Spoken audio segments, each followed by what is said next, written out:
और अगर एक स्थिर आवेश है तो उस स्थिर आवेश के अध्ययन को हम बोलते हैं स्थिर वैद्युतिकी, और इसके अंदर दो चैप्टर आते हैं। पहला चैप्टर है आवेश एवं विद्युत क्षेत्र और दूसरा चैप्टर है विभव, विभवांतर एवं संधारित्र। राइट, आज की इस वीडियो में हम लोग आवेश एवं विद्युत क्षेत्र वाला चैप्टर स्टार्ट करेंगे और बात करेंगे आवेश के बारे में। आवेश को समझने से पहले हम द्रव्यमान के बारे में बात करते हैं। दोस्तों, अगर हमारे पास द्रव्यमान है तो हम एक खास चीज का अनुभव करते हैं पृथ्वी के ऊपर, और वो है पृथ्वी का गुरुत्वाकर्षण बल। तो द्रव्यमान के होने के कारण हम एक बल का अनुभव कर पा रहे हैं, जिस बल का नाम है गुरुत्वाकर्षण बल। और अगर कोई आपसे पूछे कि पृथ्वी के पास ऐसा क्या है कि वो हमारे पे गुरुत्वाकर्षण बल लगाती है, तो उसका आंसर भी वही है, द्रव्यमान। तो हम गुरुत्वाकर्षण बल का अनुभव कर पा रहे हैं क्योंकि हमारे पास द्रव्यमान है। पृथ्वी हम पर गुरुत्वाकर्षण बल लगा पा रही है क्योंकि पृथ्वी पर द्रव्यमान है, पृथ्वी के पास द्रव्यमान है। मतलब द्रव्यमान एक वस्तु का वह भौतिक गुणधर्म है जिसकी सहायता से वह गुरुत्वाकर्षण बल को उत्पन्न भी करता है और उसको अनुभव भी करता है। दोस्तों, बिल्कुल वैसे ही आवेश एक वस्तु का वह भौतिक गुणधर्म है जिससे वह विद्युत एवं चुंबकीय क्षेत्र उत्पन्न करता है। जैसे द्रव्यमान से गुरुत्वाकर्षण बल और गुरुत्वाकर्षण क्षेत्र उत्पन्न होता है, बिल्कुल वैसे ही आवेश से विद्युत क्षेत्र एवं चुंबकीय क्षेत्र उत्पन्न होता है तथा इसके प्रभावों को अनुभव करता है। मतलब कहीं पर अगर पहले से विद्युत क्षेत्र एवं चुंबकीय क्षेत्र उत्पन्न है तो उसको अनुभव करने के लिए आपको क्या चाहिए? आवेश चाहिए। ये आवेश की एक स्टैंडर्ड डेफिनेशन है। अब हम समझते हैं कि आवेश की संकल्पना किस तरह से दी जाती है। तो नेक्स्ट टॉपिक है हमारा आवेश की संकल्पना। अब देखिए, सोडियम को समझते हैं।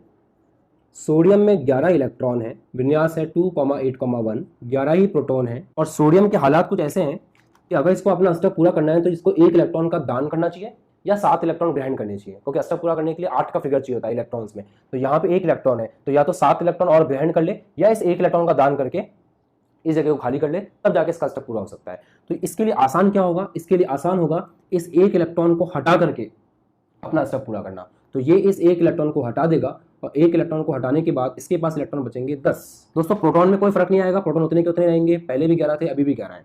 तो आप देख सकते हैं इसने 1 इलेक्ट्रॉन का दान किया है, 1 इलेक्ट्रॉन अपने में से बाहर निकाल दिया। अब कौन ज्यादा है? अब प्रोटॉन ज्यादा है। प्रोटॉन कितने से ज्यादा है? प्रोटॉन 1 से ज्यादा है, तो इस पर चार्ज जाएगा +1 और इसको हम बोलेंगे धनावेश। तो यहां से आप एक बात समझ सकते हैं कि किसी वस्तु में अगर इलेक्ट्रॉन की हानि होती है तो उस पर कौन सा आवेश आता है? उस पर धनावेश आता है। अब देखते हैं क्लोरीन का एग्जाम्पल। इलेक्ट्रॉन है 17, प्रोटॉन भी है 17, इलेक्ट्रॉनिक विन्यास 2,8,7। अपना अष्टक पूरा करने के लिए ये भी या तो 7 इलेक्ट्रॉन का दान कर दे या 1 इलेक्ट्रॉन ग्रहण कर ले, क्योंकि अगर ये 1 इलेक्ट्रॉन ग्रहण कर लेगा तो इसका अष्टक पूरा हो जाएगा। तो आसान क्या है इसके लिए? 1 इलेक्ट्रॉन ग्रहण करना। तो ये 1 इलेक्ट्रॉन ग्रहण करता है। और अब जो Cl बना है उसके पास 18 इलेक्ट्रॉन है और विन्यास है 2,8,8, बट प्रोटॉन अभी भी 17 है। पहले भी 17 प्रोटॉन थे, अभी भी 17 प्रोटॉन है। दोस्तों, यहाँ पे कौन ज्यादा है? यहाँ पे इलेक्ट्रॉन ज्यादा है। कितने से ज्यादा है? 1 से ज्यादा है, तो यहाँ पे आवेश हो जाएगा -1 और ये क्लोरीन पे इस तरह से आ जाता है ऋणावेश। आपने देखा ऋणावेश कैसे आता है? ऋणावेश इलेक्ट्रॉन की वृद्धि से आता है। यहाँ पे इलेक्ट्रॉन की वृद्धि हो गई तो ऋणावेश आ गया, यहाँ पे इलेक्ट्रॉन की कमी हो गई थी तो क्या आ गया? धनावेश आ गया। दोस्तों, गौर करने वाली बात यह है कि चाहे एक वस्तु पर धनावेश आए चाहे एक वस्तु पर ऋणावेश आए, धनावेश और ऋणावेश दोनों के लिए कौन उत्तरदायी है? दोनों के लिए केवल और केवल इलेक्ट्रॉन उत्तरदायी है। इलेक्ट्रॉन की वृद्धि से ऋणावेश आ जाता है, इलेक्ट्रॉन की कमी से धनावेश आ जाता है। मतलब आवेश की संकल्पना इलेक्ट्रॉन के आधार पर दी जाती है। यदि किसी वस्तु में इलेक्ट्रॉन की वृद्धि होती है तो उस पर ऋणावेश, और अगर किसी वस्तु में इलेक्ट्रॉन की कमी होती है तो उस पर धनावेश उत्पन्न होता है। यह है आवेश की संकल्पना का मेन पॉइंट। लिख लेते हैं इसको। आवेश की संकल्पना इलेक्ट्रॉन के आधार पर दी जाती है। यदि किसी वस्तु में इलेक्ट्रॉन की वृद्धि होती है तो उस पर ऋणावेश, और यदि इलेक्ट्रॉन की कमी होती है तो उस पर धनावेश उत्पन्न होता है। ओके, अब यहाँ एक नोट का पॉइंट है कि हम प्रोटॉन के आधार पर आवेश की संकल्पना क्यों नहीं देते हैं? क्यों केवल इलेक्ट्रॉन के आधार पर ये आवेश की संकल्पना दी जाती है? तो दोस्तों, उसका रीजन बहुत सिंपल है। मान लीजिए आपका वेट 40 kg है और एक बंदे का वेट 80 kg है, तो आप ये बोल सकते हैं कि आपके वेट से दुगना है उसका वेट। और अगर किसी का वेट 120 kg हो तो आप बोल सकते हैं कि आपसे 3 गुना है उसका वेट। राइट, बिल्कुल वैसे ही जो द्रव्यमान होता है प्रोटॉन का, वो द्रव्यमान 1837 गुना होता है इलेक्ट्रॉन के द्रव्यमान का। मतलब प्रोटॉन का द्रव्यमान इलेक्ट्रॉन के द्रव्यमान का 1837 गुना है, अर्थात प्रोटॉन बहुत ज़्यादा भारी है इलेक्ट्रॉन के मुकाबले। इसलिए कौन बाहर निकलते हैं? इलेक्ट्रॉन। इसलिए कौन जाके जुड़ते हैं? इलेक्ट्रॉन। प्रोटॉन कभी भी बाहर नहीं आते क्योंकि प्रोटॉन बहुत ज़्यादा भारी है। ये पहला पॉइंट है। दूसरा पॉइंट है कि प्रोटॉन के मध्य होता है दुनिया का सबसे खतरनाक बल, जिसका नाम है प्रबल नाभिकीय बल। तो एक प्रोटॉन दूसरे प्रोटॉन से बहुत खतरनाक बल से जुड़ा हुआ है नाभिक के अंदर, और उस बल का नाम है प्रबल नाभिकीय बल। तो नाभिकीय बल ने उनको आपस में जोड़ रखा है, तो उनका अलग होकर बाहर निकलना वैसे भी संभव नहीं है। तो अगर आपसे पूछे कि आवेश की संकल्पना प्रोटॉन के आधार पर क्यों नहीं दी जाती, तो आप बताएंगे कि पहला, प्रोटॉन बहुत भारी होता है, 1837 गुना होता है इलेक्ट्रॉन का, द्रव्यमान का, और दूसरा वो प्रबल नाभिकीय बल से आपस में जुड़ा हुआ होता है। इसी कारण से हम उसके आधार पर आवेश की संकल्पना नहीं देते हैं। अब हम नेक्स्ट पॉइंट डिस्कस करते हैं आवेश के रिगार्डिंग, आवेशों के प्रकार। तो अभी आपने सीखा कि आवेश दो प्रकार के होते हैं, धनावेश जिसको हम पॉजिटिव बोलते हैं, जो इलेक्ट्रॉन की कमी से उत्पन्न होता है, और ऋणावेश जिसको हम नेगेटिव बोलते हैं, जो इलेक्ट्रॉन की वृद्धि से उत्पन्न होता है। अब देखिए, जैसे मान लीजिए ये एक छड़ है जिस पे पॉजिटिव धनावेश आपने दे रखा है, और इस तरह से इस छड़ को लटका रखा है। अब अगर इस छड़ के पास में आप एक ऐसी छड़ लेके आते हैं जिस पर इसके जैसा आवेश है प्लस, तो हम ये देखते हैं कि ये छड़ इस तरह से घूम जाती है, राइट। इसका क्या कारण रहा होगा? ये प्लस और ये प्लस दोनों एक दूसरे को प्रतिकर्षित करते हैं। तो इसने इसको इधर धक्का दिया और इसने उसको उधर धक्का दिया, दोनों ने एक दूसरे को एक दूसरे के दूर भेजा। उस कारण से जब इस पे उधर धक्का लगा तो ये यूं घूम गया, राइट। और अगर ये ऋणावेशित होता और आप इसके पास धनावेशी छड़ लेकर जाते तो फिर ऑब्जर्वेशन ऐसी होती कि ये इस तरह से घूम जाता। ऐसा किस लिए हुआ होगा? क्योंकि इस माइनस ने इस प्लस को अट्रैक्ट किया होगा और इस प्लस ने इस माइनस को अट्रैक्ट किया होगा, राइट। और यही सेम ऑब्जर्वेशन इधर वाली हमको देखने को मिलती है अगर हम नेगेटिव के पास में नेगेटिव को लेके आते हैं। तो यहाँ से हम कंक्लूजन निकाल सकते हैं कि प्लस और प्लस, माइनस और माइनस, ये कहलाते हैं सजातीय आवेश। एक ही जैसे हैं, सजातीय आवेश। ये एक दूसरे को एक दूसरे से दूर भगाते हैं, मतलब इनके अंदर प्रतिकर्षण देखने को मिलता है, राइट। और प्लस और माइनस ये कहलाते हैं विजातीय आवेश, और इनमें आकर्षण देखने को मिलता है। तो सजातीय आवेश परस्पर प्रतिकर्षण करते हैं और विजातीय आवेश परस्पर आकर्षण करते हैं। ये एक और पॉइंट हमने डिस्कस किया। नेक्स्ट पॉइंट है आवेश अचर होता है। अब अचर का मतलब क्या है? देखिए, मान लेते हैं आपका द्रव्यमान m0 है और m0 द्रव्यमान की वस्तु को हम v वेग से भगा रहे हैं। तो अगर आप एक m0 द्रव्यमान की वस्तु को v वेग से चलाते हैं तो उस वस्तु के द्रव्यमान में परिवर्तन होता है, और उस वस्तु के द्रव्यमान में जो अंतर है डेल्टा m, आइंस्टाइन ने उसका सूत्र दिया है m0 upon √1 minus v square upon c square, जहां पे डेल्टा m क्या है? द्रव्यमान में परिवर्तन। m0 है स्थिर द्रव्यमान। स्थिर द्रव्यमान का मतलब जब आप नहीं चल रहे थे, रुके हुए थे, तो आपका द्रव्यमान वो है स्थिर द्रव्यमान। c है प्रकाश का वेग, जो कि आप जानते हैं 3 × 10⁸ मीटर पर सेकेंड, और v जो है वो है वस्तु का वेग। तो कविता का सार इतना है कि अगर आप एक m0 द्रव्यमान की वस्तु को v वेग से भगाएंगे तो उसके द्रव्यमान में परिवर्तन होगा, जिसका सूत्र ये है। मतलब द्रव्यमान बदलता है वस्तु के वेग के साथ में। बट अगर आपके पास एक वस्तु है और उसको आपने q आवेश दे रखा है, आप उसको कितना भी तेज भगा लीजिए, उस वस्तु के आवेश में कोई परिवर्तन नहीं होगा। तो अगर कोई आपसे द्रव्यमान और आवेश का अंतर पूछे तो सबसे बड़ा अंतर यह है कि द्रव्यमान वस्तु के वेग के साथ बदलता है, बट आवेश वस्तु के वेग पर निर्भर नहीं करता है। आप कितना भी तेज भगाओ, आवेश उतना का उतना ही रहेगा, राइट। तो आवेश अचर होता है, अर्थात आवेश वस्तु के वेग पर निर्भर नहीं करता है, सही है। जबकि द्रव्यमान जो है वो वस्तु के वेग के साथ इस सूत्र द्वारा परिवर्तित होता है। द्रव्यमान वस्तु के वेग के साथ निम्न सूत्र द्वारा बदलता है। ओके, अब हम डिस्कस करते हैं कि आवेश को मापते किसमें है, मतलब आवेश के मात्रक।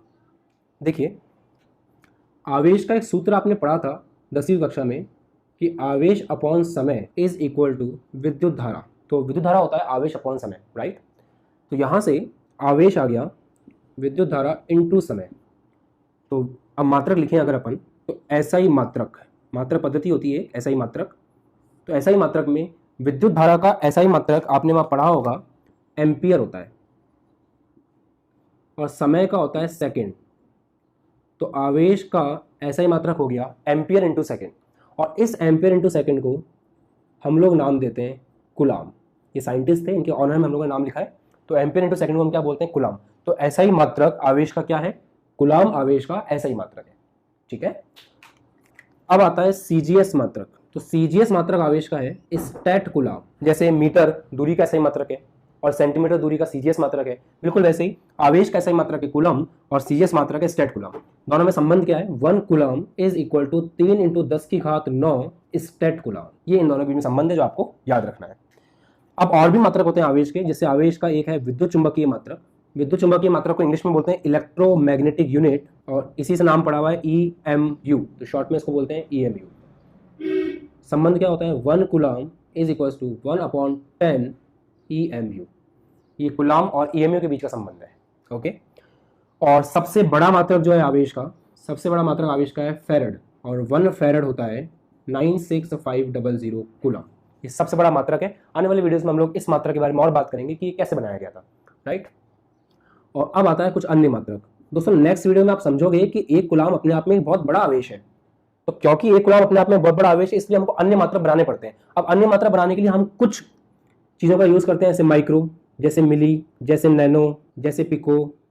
11वीं क्लास में आपने पढ़ा था इनके बारे में। माइक्रो होता है 10⁻⁻6, मिली होता है 10⁻3, नैनो होता है 10⁻9 और पिको होता है 10⁻12। मतलब जैसे आपको 1 माइक्रोमीटर लिखना हो तो आप माइक्रो की जगह लिख दीजिए 10⁻6 मीटर, ऐसे कैसा। आपको 1 माइक्रोग्राम लिखना हो तो आप माइक्रो की जगह लिख दीजिए 10⁻6 ग्राम, ऐसे कैसा। आपको 1 नैनोग्राम लिखना हो तो नैनो की जगह लिख दीजिए 10⁻9 ग्राम, ऐसे कैसा। और जैसे मिली है तो 1 मिलीमीटर तो 10 मिली की जगह आ जाएगा 10⁻3 तो 10⁻3 मीटर। 1 नैनोमीटर सुना भी होगा आपने नाम, तो 10 नैनो की जगह आ गया 10⁻9 मीटर, ऐसे कैसा। तो ये माइक्रो, नैनो, मिली ये फिक्स नहीं होते, किसी के साथ में लगेंगे ऐसा नहीं है, ये किसी के भी साथ लग सकते हैं। जैसे नैनोग्राम हो सकता है, नैनोमीटर हो सकता है, और ऐसे यहाँ पे बना हुआ नैनो कूलम। जो बात फिक्स है वो ये है कि माइक्रो का मतलब है 10⁻6, मिली का मतलब है 10⁻3, नैनो का मतलब है 10⁻9 और पिको का मतलब है 10⁻12। ये बातें फिक्स है। ओके। सो आवेश के रिगार्डिंग लिखते हैं 1 माइक्रो कूलम, तो आप बड़ी शान से लिख सकते हैं माइक्रो 10⁻6 कूलम। 1 मिली कूलम, सी बड़ा रहेगा क्योंकि साइंटिस्ट के ऑनर पे जब भी हम कोई नाम देते हैं तो उसमें अल्फाबेट बड़ा आता है, ठीक है। तो मिली 10⁻3 कूलम, मिली का मतलब 10⁻3। 1 पिको कूलम 10⁻12 कूलम। ओके। तो ये कुछ मात्रक आवेश के देखें। जैसे जैसे आप प्रैक्टिस करेंगे आपको अपने आप याद हो जाएगा। सबसे ज्यादा काम आपके आएगा ये वाला और माइक्रो वाला, और कभी कभी फैरेड भी काम आएगा। ये केमिस्ट्री में ज़्यादा काम आएगा आपके। आवेश के क्वांटमीकरण के सिद्धांत को समझेंगे और यहाँ से ये चैप्टर आगे बढ़ेगा।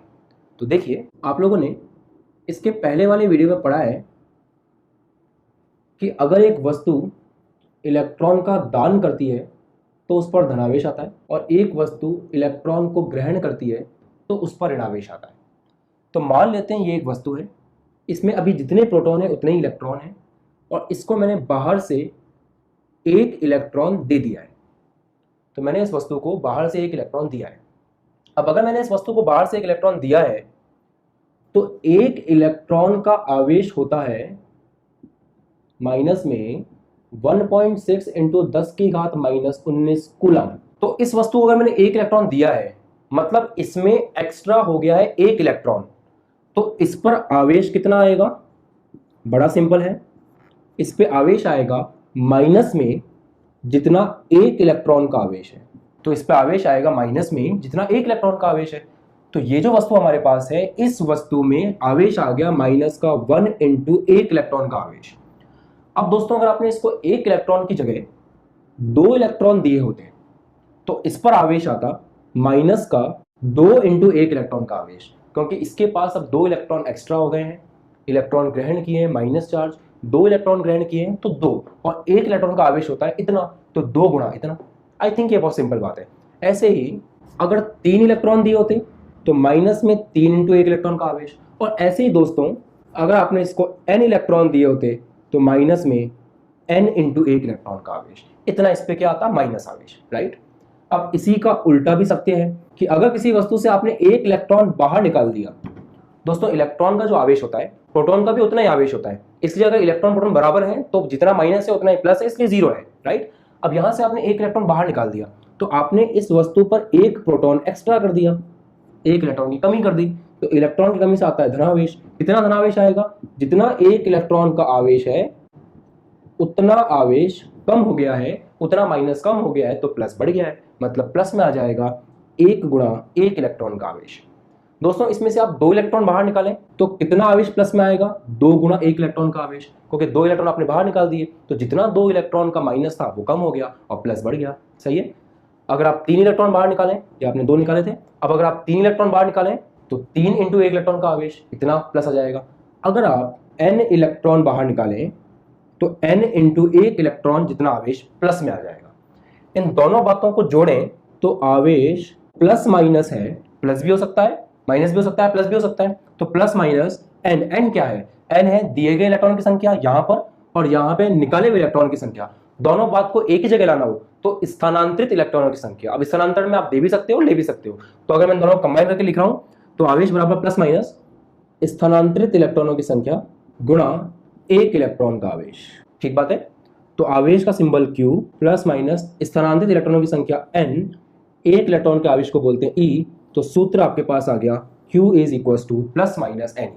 अर्थात एक वस्तु को दिया गया आवेश 1 इलेक्ट्रॉन के आवेश का क्या होता है, पूर्ण गुणज। अब ये पूर्ण गुणज क्या चीज है दोस्तों, अगर आप किसी को भी इलेक्ट्रॉन दे सकते हो तो कम से कम कितने दे सकते हो, 1, उसके बाद 2, उसके बाद 3। अब आप किसी को 1.1 इलेक्ट्रॉन तो नहीं दे सकते, आप किसी को 1.2 इलेक्ट्रॉन तो नहीं दे सकते।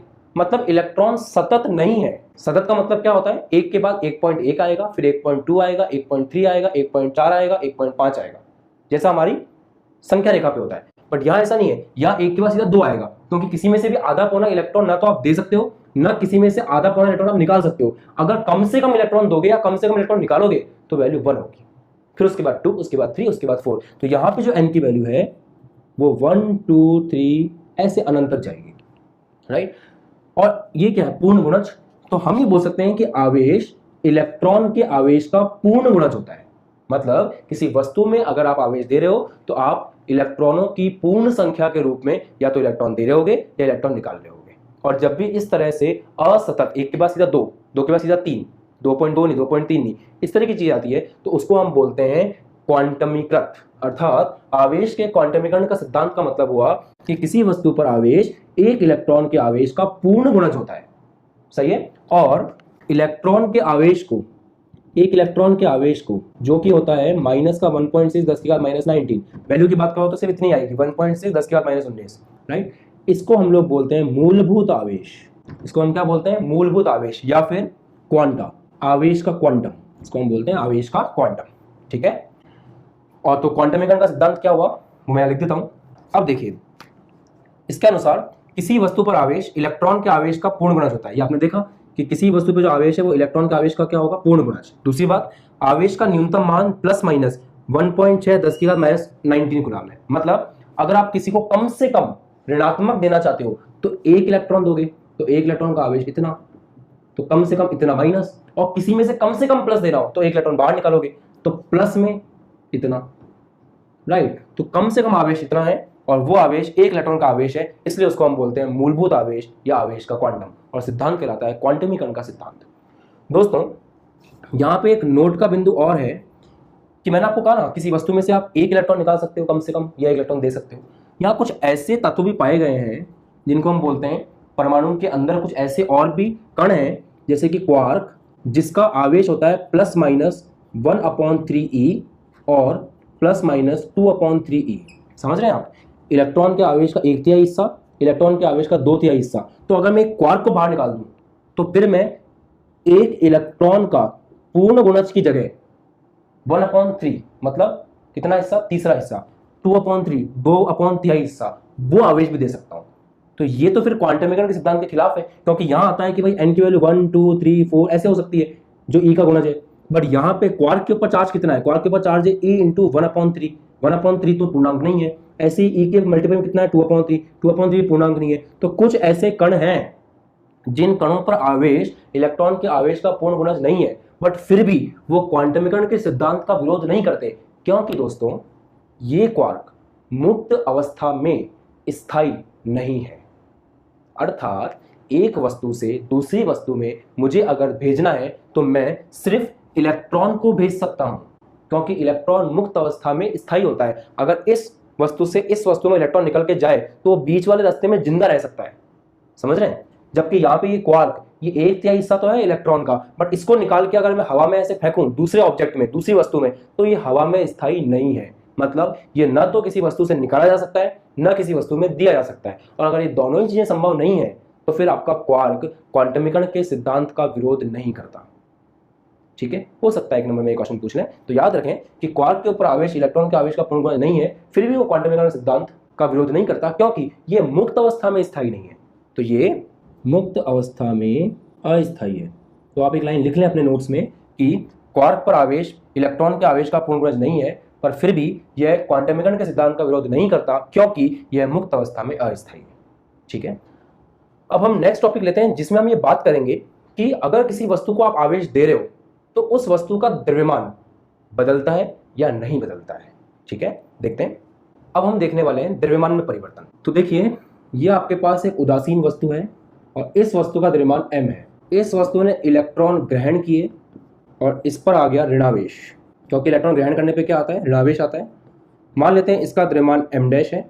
इस वस्तु ने इलेक्ट्रॉन की हानि करी अगर, तो इस पर आ जाएगा धनावेश। हम केसेस की बात कर रहे हैं, और तब इसका द्रव्यमान मान लेते हैं m" है। तो हमको बताना है कि क्या ये m' अलग अलग हैं या सेम है, और अगर अलग अलग हैं तो इनमें सबसे बड़ा कौन है, बीच का कौन है और सबसे छोटा कौन है। ठीक है, तो समझने की कोशिश करें। देखिए, एक इलेक्ट्रॉन का द्रव्यमान होता है, एक इलेक्ट्रॉन का द्रव्यमान होता है 9.8 × 10⁻³ kg। ये एक इलेक्ट्रॉन का द्रव्यमान है। तो अगर मान लीजिए किसी वस्तु से आपने एक इलेक्ट्रॉन दिया उसको, क्योंकि उदासीन वस्तु है, जितने इलेक्ट्रॉन उतने ही प्रोटॉन, अगर ऋणावेशित करना है तो आपको बाहर से इलेक्ट्रॉन देने पड़ेंगे। तो मान लेते हैं आपने एक वस्तु को बाहर से एक इलेक्ट्रॉन दिया, तो उसके द्रव्यमान में आपने वृद्धि करी। तो द्रव्यमान में कितनी वृद्धि करी आपने, अगर आपने बाहर से उसको एक इलेक्ट्रॉन दिया तो 1 × 1 इलेक्ट्रॉन का जितना द्रव्यमान होता है उतना आपने उसका द्रव्यमान बढ़ा दिया। सिंपल बात है। अगर आपने एक वस्तु को 2 इलेक्ट्रॉन दिए तो उसके द्रव्यमान में कितनी वृद्धि कर दी, जितनी 2 इलेक्ट्रॉन का द्रव्यमान होता है। भाई एक वस्तु थी, उदासीन थी, जितने इलेक्ट्रॉन थे उतने प्रोटॉन थे, बाहर से आपने एक इलेक्ट्रॉन लाके डाल दिया, तो जितना एक इलेक्ट्रॉन का द्रव्यमान है उतना द्रव्यमान बढ़ गया ना वस्तु का। 2 इलेक्ट्रॉन डाले तो 2 इलेक्ट्रॉन जितना बढ़ गया, n इलेक्ट्रॉन डाले तो n इलेक्ट्रॉन जितना बढ़ गया। राइट, तो यहां पर द्रव्यमान वृद्धि कैसे निकालेंगे आप, द्रव्यमान वृद्धि निकालेंगे n × 1 इलेक्ट्रॉन का द्रव्यमान। n क्या है, जितने इलेक्ट्रॉन आपने उसको दिए हैं। ठीक बात। अगर इलेक्ट्रॉन की हानि कर रहे हो, एक इलेक्ट्रॉन बाहर निकाला, तो कितना द्रव्यमान कम हो गया, जितना 1 इलेक्ट्रॉन का द्रव्यमान है। तो द्रव्यमान में हानि भी ऐसे लिखा जाएगा। तो द्रव्यमान में हानि कैसे लिखोगे, n × 1 इलेक्ट्रॉन का द्रव्यमान। सेम बात, चलो n से शुरू नहीं करते हैं, 1 से शुरू करते हैं। मान लो आपने 1 इलेक्ट्रॉन बाहर निकाला, तो कितने इलेक्ट्रॉन की हानि हो गई, 1 इलेक्ट्रॉन की। उससे कितना द्रव्यमान में हानि होगी, जितना 1 इलेक्ट्रॉन का द्रव्यमान है। अगर आपने 2 इलेक्ट्रॉन बाहर निकाल दिए तो कितने इलेक्ट्रॉन बाहर निकले, 2। कितना द्रव्यमान कम हो जाएगा, जितना 2 इलेक्ट्रॉन का द्रव्यमान है। मतलब अगर आपने n इलेक्ट्रॉन बाहर निकाले होते तो कितना द्रव्यमान में कमी आई थी, जितना n इलेक्ट्रॉन का द्रव्यमान है। अर्थात द्रव्यमान में अंतर, अब मैं डायरेक्ट लिख रहा हूं, मेन बात द्रव्यमान में अंतर। अब दोस्तों, अब द्रव्यमान बढ़ भी सकता है, कम भी हो सकता है, वृद्धि भी हो सकती है, कमी भी हो सकती है। वृद्धि अगर आप दे रहे हो इलेक्ट्रॉन, कमी अगर आप निकाल रहे हो इलेक्ट्रॉन। प्लस माइनस स्थानांतरित इलेक्ट्रॉनों की संख्या, जितने इलेक्ट्रॉन आपने बाहर निकाले हैं या दिए हैं, ये इलेक्ट्रॉन का सिंबल है ना, स्थानांतरित इलेक्ट्रॉनों की संख्या गुणा 1 इलेक्ट्रॉन का आवेश। ये बहुत बेसिक बात है, हमने समझी। ठीक है, इतना द्रव्यमान में अंतर आएगा। इसको अगर नोटेशन की फॉर्म में लिखोगे तो द्रव्यमान में अंतर बराबर प्लस माइनस स्थानांतरित इलेक्ट्रॉनों की संख्या n, 1 इलेक्ट्रॉन का द्रव्यमान me। ठीक है, और me क्या है, 1 इलेक्ट्रॉन का द्रव्यमान 9.1 × 10⁻³ kg, जो मैंने यहाँ भी लिखा था। राइट, ये इंपॉर्टेंट बात है। तो बस याद रखें कि किसी वस्तु को अगर आपने इलेक्ट्रॉन दिए हैं, उसको ऋणावेशित किया है, तो उसका द्रव्यमान बढ़ जाएगा, और किसी वस्तु को अगर आपने इलेक्ट्रॉन निकाले हैं, धनावेशित किया है, तो उसका द्रव्यमान कम हो जाएगा, बढ़ द्रव्यमान में अंतर आएगा। तो अब फाइनली हम आंसर कर सकते हैं कि सबसे ज्यादा होगा ऋणावेशित वस्तु का द्रव्यमान, फिर नंबर आएगा उदासीन का, और सबसे कम होगा हमारे धनावेश का। सही है, तो ऋणावेशित वस्तु का द्रव्यमान उदासीन से अधिक होता है, धनावेशित का उदासीन से कम होता है। ठीक है, तो ये हमने डिस्कस किया इस पॉइंट को। अब हम बात करते हैं एक इंपॉर्टेंट सिद्धांत की, जिसका नाम है आवेश संरक्षण का सिद्धांत। अब देखते हैं दोस्तों, आवेश संरक्षण का नियम। आवेश संरक्षण के नियम को समझने के लिए या आवेश संरक्षण के सिद्धांत को समझने के लिए हम पहले ले रहे हैं विलगित निकाय। दोस्तों, विलगित निकाय वो निकाय होता है जिसको बाहर से न तो कोई आवेश दे सकता है, न उसका आवेश बाहर ले आ सकते हैं। मतलब आसपास के माध्यम से उसको कोई मतलब नहीं है, वो आवेश का समूह क्या कहलाता है? विलगित निकाय। तो यहाँ पे मैंने विलगित निकाय की प्रक्रिया ली है, जिस प्रक्रिया में आपका Na+Cl- से जुड़कर क्या बना रहा है? NaCl। ठीक है, और अब हम इस टेबल को कंप्लीट करेंगे। क्या है इस टेबल में? प्रक्रिया के पूर्व कुछ चीजें हमको लिखनी है। प्रक्रिया के पूर्व मतलब इससे पहले का हिस्सा, जब ये बना नहीं है, Na+ और Cl- है। प्रक्रिया के पश्चात मतलब जब NaCl बन चुका है। हमको इन पॉइंट्स को डिस्कस करना है। शुरू करते हैं। कुल धनावेश, प्रक्रिया के पूर्व कुल धनावेश कितना दिख रहा है आपको? Na के ऊपर +1। ठीक है, प्रक्रिया के पश्चात, तो प्रक्रिया के पश्चात इधर कोई आवेश नहीं है, 0, कोई धनावेश नहीं है। कुल ऋणावेश, प्रक्रिया के पूर्व इधर आप देखिए आपको कितना ऋणावेश दिख रहा है? -1। Cl के ऊपर है -1। प्रक्रिया के पश्चात मतलब जब NaCl बन गया है, कोई आवेश नहीं है, कोई ऋणावेश नहीं है, 0। कुल आवेशों की संख्या, आवेशों की गिनती करिए, कितने आवेश है? एक Na+ है, एक Cl- है। गिनती में 2 आवेश है। आवेशों की गिनती करनी है, कितने आवेश है? तो 2 आवेश है, Na+ और Cl-। इधर कोई आवेश नहीं दिख रहा, 0। ठीक बात है। कुल आवेश, नेट आवेश। दोस्तों, कुल आवेश या नेट आवेश में हम लोग जितने भी आवेश होते हैं उन सभी आवेशों को चिन्ह के साथ जोड़ते हैं। तो यहाँ पर प्रक्रिया के पूर्व +1 है, उसको चिन्ह के साथ लिखिए, प्लस -1 है, उसको चिन्ह के साथ लिखिए, और फिर जोड़ करके आंसर दीजिए 0। सही है। अब आप कंफ्यूज ना हो, यहाँ पूछा था कुल धनावेश कितना प्लस है तो +1 लिख दिया, कुल ऋणावेश कितना माइनस है -1 लिख दिया, क्योंकि एक ही माइनस था। यहाँ पूछा है कुल आवेश, तो कुल आवेश में जोड़ना पड़ता है, जितना भी धनावेश है जितना भी ऋणावेश है उन सबको। तो +1 प्लस -1, और आवेश हमेशा किसके साथ जुड़ते हैं? चिन्ह के साथ। बाद में भी कोई आवेश नहीं दिख रहा नेट, तो 0। तो दोस्तों, कौन सी चीज बराबर है? तो आप बोल सकते हैं कि प्रक्रिया के पूर्व और प्रक्रिया के पश्चात कौन सी चीज इक्वल है? कुल आवेश। इसी को हम बोलते हैं आवेश संरक्षण का नियम। पढ़िए। विलगित निकाय की किसी प्रक्रिया में नेट आवेश, ये वाला, प्रक्रिया के पूर्व व प्रक्रिया के पश्चात बराबर होता है, संरक्षित रहता है। तो प्रक्रिया के पूर्व नेट आवेश बराबर प्रक्रिया के पश्चात नेट आवेश। यह है योग का चिन्ह जो आपने किया है, उस योग का चिन्ह है। Q मतलब है आवेश, I का मतलब इनिशियल, प्रक्रिया के पहले, योग का चिन्ह प्रक्रिया के पश्चात, फाइनल। ठीक है। एक और खास बात है नोट करने की कि कुल धनावेश, कुल ऋणावेश और कुल आवेशों की संख्या, कुल धनावेश, कुल ऋणावेश और कुल आवेशों की संख्या, ये संरक्षित रह भी सकती है और नहीं भी। आप देख लो, यहाँ पे ये बराबर नहीं है, तो बराबर होने में रेस्ट्रिक्शन, पाबंदी किसको है? नेट आवेश को। बराबर होगा तो कौन होगा? नेट आवेश बराबर होगा। ये तीनों बराबर हो भी सकते हैं और नहीं भी, ये हमेशा याद रखें। और इसलिए यहाँ पर नेट आवेश लिखना बहुत जरूरी है। अगर आपने इस परिभाषा में नेट आवेश नहीं लिखा तो मार्क्स कट सकते हैं एग्जाम में। ठीक है, तो नोट का पॉइंट लिख देता हूं मैं। कुल धनावेश, कुल ऋणावेश तथा कुल आवेशों की संख्या संरक्षित रह भी सकती है और नहीं भी, मतलब हो सकता है बराबर हो सकता है ना भी हो। ठीक है, तो आज हमने 3 खास बातें इस वीडियो में समझी। एक तो क्वांटम मैकेनिक्स का सिद्धांत कि एक इलेक्ट्रॉन का पूर्ण गुणज होता है, एक इलेक्ट्रॉन के आवेश का पूर्ण गुणज होता है एक वस्तु पर आवेश, इसको हम बोलते हैं क्वांटम मैकेनिक्स का सिद्धांत। वहाँ नोट का पॉइंट ये था कि क्वार्क जो है उसका आवेश इलेक्ट्रॉन के आवेश का पूर्ण गुणज नहीं होता, फिर भी वो सिद्धांत का विरोध नहीं करता, क्योंकि क्वार्क मुक्त अवस्था में अस्थायी होता है। ठीक है, उसके बाद हमने पढ़ा कि एक उदासीन वस्तु में से जब इलेक्ट्रॉन देते हैं तो उसका द्रव्यमान बढ़ जाता है, और किसी उदासीन वस्तु से इलेक्ट्रॉन बाहर निकालते हैं तो उसका द्रव्यमान कम हो जाता है। मतलब धनावेशित वस्तु का द्रव्यमान कम होता है उदासीन से, और ऋणावेशित वस्तु का द्रव्यमान ज़्यादा होता है उदासीन से। ठीक है, फिर हमने सूत्र भी देखा कि द्रव्यमान में अंतर बराबर स्थानांतरित इलेक्ट्रॉनों की संख्या गुणा एक इलेक्ट्रॉन का द्रव्यमान। फिर हमने डिस्कस किया आवेश संरक्षण का सिद्धांत, जिसमें विलगित निकाय की प्रक्रिया के पहले और प्रक्रिया के पश्चात नेट आवेश बराबर होने की बात जानी, और ये सीखा कि ये तीनों बराबर हो भी सकते हैं। हम लोग ये सीखेंगे कि एक वस्तु को आवेशित कैसे किया जाता है। तो आवेशित करने की प्रक्रिया को हम लोग आवेशन कहते हैं। किसी वस्तु को आवेशित करने की प्रक्रिया को आवेशन कहते हैं। तो इसकी परिभाषा देखते हैं। किसी वस्तु को आवेशित करने की प्रक्रिया को आवेशन कहते हैं। अब देखते हैं कि आवेशन किस तरह से किया जाता है। तो आवेशन के प्रकार, दोस्तों आवेशन 2 प्रकार का होता है। एक होता है संपर्क द्वारा आवेशन, और संपर्क द्वारा आवेशन को हम पुनः 2 प्रकारों में बांट सकते हैं। एक तो घर्षण द्वारा आवेशन और दूसरा चालन द्वारा आवेशन। दोस्तों इन दोनों प्रक्रियाओं को आज हम पढ़ेंगे, और इन दोनों प्रक्रियाओं में आप देखेंगे कि हम वस्तुओं को आपस में एक दूसरे से टच कराएंगे, और क्योंकि हम वस्तुओं को आपस में एक दूसरे से टच करा रहे हैं, वस्तुओं को आपस में संपर्क में ला रहे हैं, इसलिए इसको कहते हैं संपर्क द्वारा आवेशन। और एक होता है बिना संपर्क में लाए आवेश देना, वो इसका दूसरा हिस्सा है जो है प्रेरण द्वारा आवेशन। ये हम नेक्स्ट वीडियो में डिस्कस करेंगे। तो संपर्क द्वारा आवेशन का पहला टॉपिक स्टार्ट करते हैं, घर्षण द्वारा आवेशन। दोस्तों, घर्षण द्वारा आवेशन की प्रक्रिया में हम एक वस्तु को दूसरी वस्तु के साथ रगड़ते हैं। जैसे मान लीजिए ये दो वस्तुएं हैं और इन दोनों वस्तुओं को आपको घर्षण द्वारा आवेशित करना है, तो आप इन दोनों वस्तुओं को एक दूसरे के साथ आपस में रगड़ेंगे। वस्तुओं को आपस में एक दूसरे के साथ रगड़ने से एक वस्तु से दूसरी वस्तु में इलेक्ट्रॉन का स्थानांतरण होता है। सही बात है। तो मान लेते हैं आप इस वस्तु को इस वस्तु के साथ रगड़ते हैं तो एक वस्तु से दूसरी वस्तु में इलेक्ट्रॉन का स्थानांतरण होता है। जब रगड़ने पर एक वस्तु से दूसरी वस्तु में इलेक्ट्रॉन जाते हैं तो जिस वस्तु में इलेक्ट्रॉन की हानि होती है उस पर धनावेश और जो वस्तु इलेक्ट्रॉन ग्रहण करती है उस पर ऋणावेश आता है, क्योंकि अगर इसके पास से इलेक्ट्रॉन गए हैं तो इस पर प्लस आ जाएगा और अगर इसके पास इलेक्ट्रॉन आए तो इस पर माइनस आ जाएगा और इस तरह से दोनों वस्तुएं आवेशित हो जाती हैं।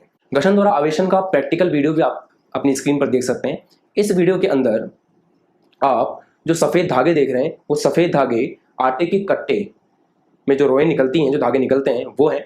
अब इन धागों को हाथ के साथ में रगड़ा जाएगा और जब इन धागों को हाथ के साथ में रगड़ा जाएगा तो मान लेते हैं ये हमारे धागे हैं और इनको हम हाथ के साथ रगड़ रहे हैं। तो जब हम हाथ के साथ इनको रगड़ेंगे तो इलेक्ट्रॉन इस धागे से अपने हाथ की तरफ स्थानांतरित होंगे और रगड़ने से जब इलेक्ट्रॉन स्थानांतरित होंगे तो इन धागों के ऊपर धनावेश आ जाएगा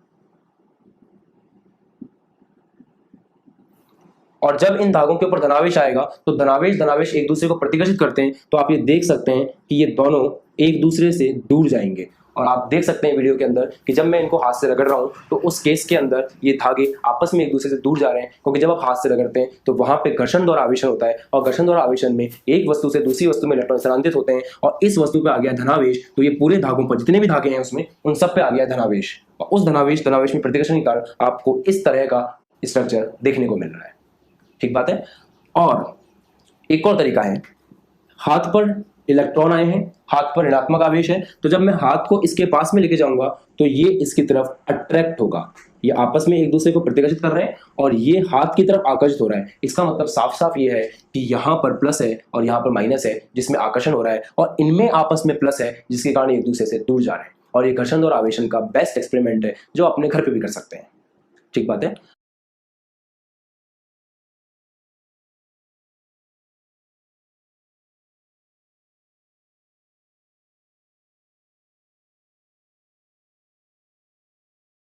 अब हम इस प्रक्रिया को लिख लेते हैं। घर्षण द्वारा आवेशन की प्रक्रिया में एक वस्तु को दूसरी वस्तु के साथ रगड़ा जाता है। तो हम एक वस्तु को दूसरी वस्तु के साथ रगड़ते हैं। एक वस्तु से दूसरी वस्तु में इलेक्ट्रॉन स्थानांतरित होते हैं। तो एक वस्तु से दूसरी वस्तु में कौन स्थानांतरित होते हैं? इलेक्ट्रॉन। जो वस्तु इलेक्ट्रॉन ग्रहण करती है उस पर ऋणावेश। दोस्तों, जिस पर इलेक्ट्रॉन जाएगा उस पर आ जाएगा ऋणावेश और जो इलेक्ट्रॉन की हानि करती है उस पर आता है धनावेश। ठीक बात है। यह है घर्षण द्वारा आवेशन। यहाँ एक और खास बात है कि मान लीजिए इस वस्तु से इस वस्तु में इलेक्ट्रॉन स्थानांतरित होते हैं रगड़ने के कारण। तो अगर इस वस्तु ने 2 इलेक्ट्रॉनों का दान किया है तो इसने 2 इलेक्ट्रॉनों को ग्रहण किया है। तो मतलब अगर इस पे +2 आया है तो इस पे -2 आया है। मतलब दोनों का परिमाण बराबर है और चिन्ह विपरीत है। मतलब घर्षण द्वारा आवेशन में दोनों वस्तुओं पर एक समान परिमाण का विपरीत आवेश उत्पन्न होता है। इस पॉइंट को भी लिख देते हैं। इस प्रक्रिया में दोनों वस्तुओं पर एक समान परिमाण का विपरीत आवेश उत्पन्न होता है। मतलब अगर इस पे +2 है तो इस पे -2 होगा। परिमाण दोनों का सेम होगा बट चिन्ह दोनों का अलग अलग होगा। ये मतलब होता है घर्षण द्वारा आवेशन का। और अब आप स्क्रीन के ऊपर एक लिस्ट देखेंगे। उस लिस्ट के अंदर ये बताया गया है कि अगर इन 2 वस्तुओं को रगड़ा जाए तो किन पर प्लस आएगा और किन पर माइनस आएगा। तो ये लिस्ट आपकी हेल्प करेगी चीजों को आगे याद रखने में।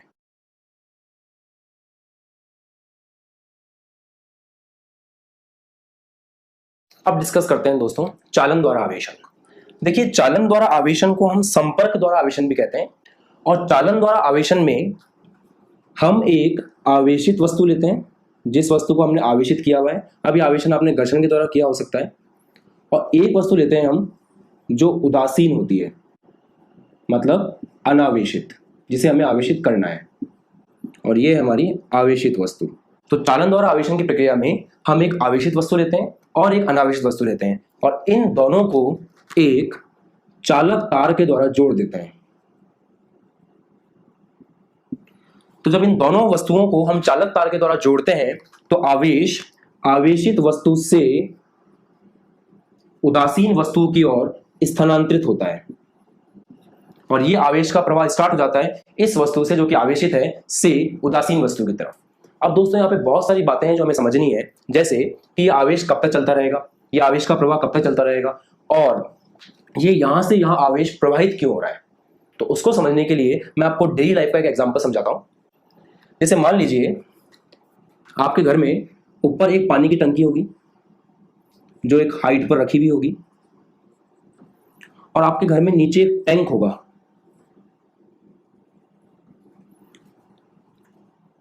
और मान लेते हैं कि जो उस टैंक की हाइट है वो H2 है। या ऐसा मान लीजिए कि यहाँ पे एक पानी की टंकी रखी हुई है, एक टंकी नीचे रखी हुई है, ये टंकी H1 हाइट पर है और ये टंकी H2 हाइट पर है। इस टंकी में भरा हुआ है पानी, और जब आप एक पाइप से इन दोनों को जोड़ते हैं, जो कि हमारे घरों में कनेक्शन किया हुआ होता है, तो अगर एक टंकी पानी के ऊपर रखी हुई है, एक टंकी नीचे रखी हुई है, और उनको हम पाइप से जोड़ते हैं, तो पानी प्रवाहित होता है ऊपर वाली टंकी से नीचे वाली टंकी की ओर। ये तो हमारे घरों में देखे जाने वाला बेसिक एग्जांपल है कि एक पानी की टंकी ऊपर रखी हुई है, एक पानी टंकी नीचे रखी हुई है, और जब हम उनको पाइप से कनेक्ट करते हैं तो पानी ऊपर से नीचे प्रवाहित होता है। दोस्तों इसका क्या कारण है? तो इसका कारण ये है कि ये वाली पानी की टंकी एक स्तर पर रखी है, मान लो इसको कहते हैं स्तर 1, इसका एक लेवल है लेवल 1, मान लो ये 20 मीटर हाइट पर रखी हुई है, राइट। और ये पानी की टंकी रखी है 1 मीटर पर, तो इसका अपना एक स्तर है, इसको कहते हैं स्तर 2, लेवल 2। इन दोनों पानी की टंकियों में स्तर का अंतर है, लेवल का डिफरेंस है, और उसी लेवल के डिफरेंस के कारण इस टंकी से इस टंकी में पानी फ्लो कर रहा है। अगर आप इन दोनों टंकियों को सेम हाइट पे रख दें और फिर पाइप से कनेक्ट करें तो पानी फ्लो नहीं करेगा, क्योंकि वहां पे इन दोनों के बीच का लेवल डिफरेंस मिट जाएगा। और इसलिए आपने देखा होगा कि जो पानी की टंकियां पूरे शहर को पानी सप्लाई करती हैं, उनको हम काफी ज्यादा हाइट पर रखते हैं। उसका रीजन ये है कि अगर वो बहुत ज्यादा हाइट पर रखी होगी तो जो हमारा शहर में जो सप्लाई है वो नीचे की तरफ है, तो वहां पे पानी ऊपर वाले स्तर से नीचे वाले स्तर की तरफ प्रवाहित होगा। तो जैसे यहाँ पे दोस्तों जल प्रवाहित हो रहा है स्तर के अंतर के कारण, बिल्कुल वैसे यहां पर आवेश प्रवाहित होता है विभव के अंतर के कारण। जैसे इसका अपना एक स्तर है, वैसे ही आवेशित वस्तु का अपना एक विभव है, आप इसको विभव 1 बोल सकते हैं। वैद्युत दाब को हम विभव कहते हैं, और जैसे इसका अपना एक स्तर है, बिल्कुल वैसे ही इसका अपना एक विभव है। और जैसे इन दोनों में स्तर का अंतर है, वैसे इन दोनों में विभव का अंतर है, और उसको हम कहते हैं विभवांतर। आप चैप्टर नंबर 2 में पढ़ोगे, ये चैप्टर नंबर 1 है, इसलिए मैं आपको हल्का सा आइडिया दे रहा हूं कि विभवांतर क्या होता है। बाकी ये पूरा आपको 2nd चैप्टर में अच्छे से पढ़ना है। तो यहाँ ये पॉइंट है कि ये वस्तु का अपना एक विभव है, इस वस्तु का अपना एक विभव है, और दोनों जब टच करते हैं तो इनमें आ जाता है विभवांतर, और इसी विभवांतर के कारण दोस्तों आवेश प्रवाहित होता है। जैसे यहाँ पर जल प्रवाहित हो रहा है स्तर के अंतर के कारण, बिल्कुल वैसे ही यहाँ पर आवेश प्रवाहित होगा विभव के अंतर के कारण। अब अगर आपको इन दोनों का आवेश प्रवाह रोकना है, मतलब आपको इन दोनों का जल प्रवाह रोकना है, तो इनका स्तर बराबर करना पड़ेगा। और अगर आपको इन दोनों का आवेश प्रवाह रोकना है तो आपको इनका विभव बराबर करना पड़ेगा और विभवांतर शून्य करना पड़ेगा। अब यहाँ पे मैंने आपको 2 सवालों के जवाब दिए। पहला सवाल ये था कि आवेश एक वस्तु से दूसरी वस्तु में प्रवाहित क्यों हो रहा है, तो दोस्तों उसका आंसर है क्योंकि आवेशित वस्तु में और उदासीन वस्तु में विभव का अंतर है। जैसे यहाँ स्तर का अंतर है, वैसे यहाँ विभव का अंतर है। दूसरा प्रश्न, ये आवेश का प्रवाह कब तक चलता रहेगा, तो ये आवेश का प्रवाह तब तक चलता रहेगा जब तक कि इन दोनों का विभव बराबर नहीं हो जाता और इनका विभवांतर शून्य नहीं हो जाता। जैसे यहाँ पे जल का प्रवाह तब तक चलता रहेगा जब तक कि इन दोनों टंकियों का लेवल सेम नहीं हो जाता, अर्थात इनमें स्तर का अंतर शून्य और स्तर बराबर नहीं हो जाते। ठीक बात है। तो ये होता है चालन द्वारा आवेशन। 3 बातों में समराइज कर सकते हैं। पहली बात, चालन द्वारा आवेशन में हम एक आवेशित वस्तु को उदासीन वस्तु के साथ जोड़ते हैं चालक तार के द्वारा। दूसरी बात, आवेश आवेशित वस्तु से उदासीन वस्तु में स्थानांतरित होता है, और आवेश का यह प्रवाह तब तक बना रहता है जब तक कि दोनों वस्तुओं का विभव बराबर ना हो जाए। लिख लेते हैं इस बात को। चालन द्वारा आवेशन में एक आवेशित वस्तु को उदासीन वस्तु से चालक तार द्वारा जोड़ा जाता है। आवेश आवेशित वस्तु से उदासीन वस्तु में स्थानांतरित होता है, और आवेश का प्रवाह तब तक बना रहता है जब तक दोनों वस्तुओं का विभव बराबर और विभवांतर शून्य ना हो जाए। अब यहाँ एक और बात है दोस्तों जो याद रखनी है कि अगर जैसे कुछ समय बाद तो इन दोनों की स्थिति ऐसी हो जाएगी कि दोनों वस्तुएं जो हैं वो आवेशित हो जाएंगी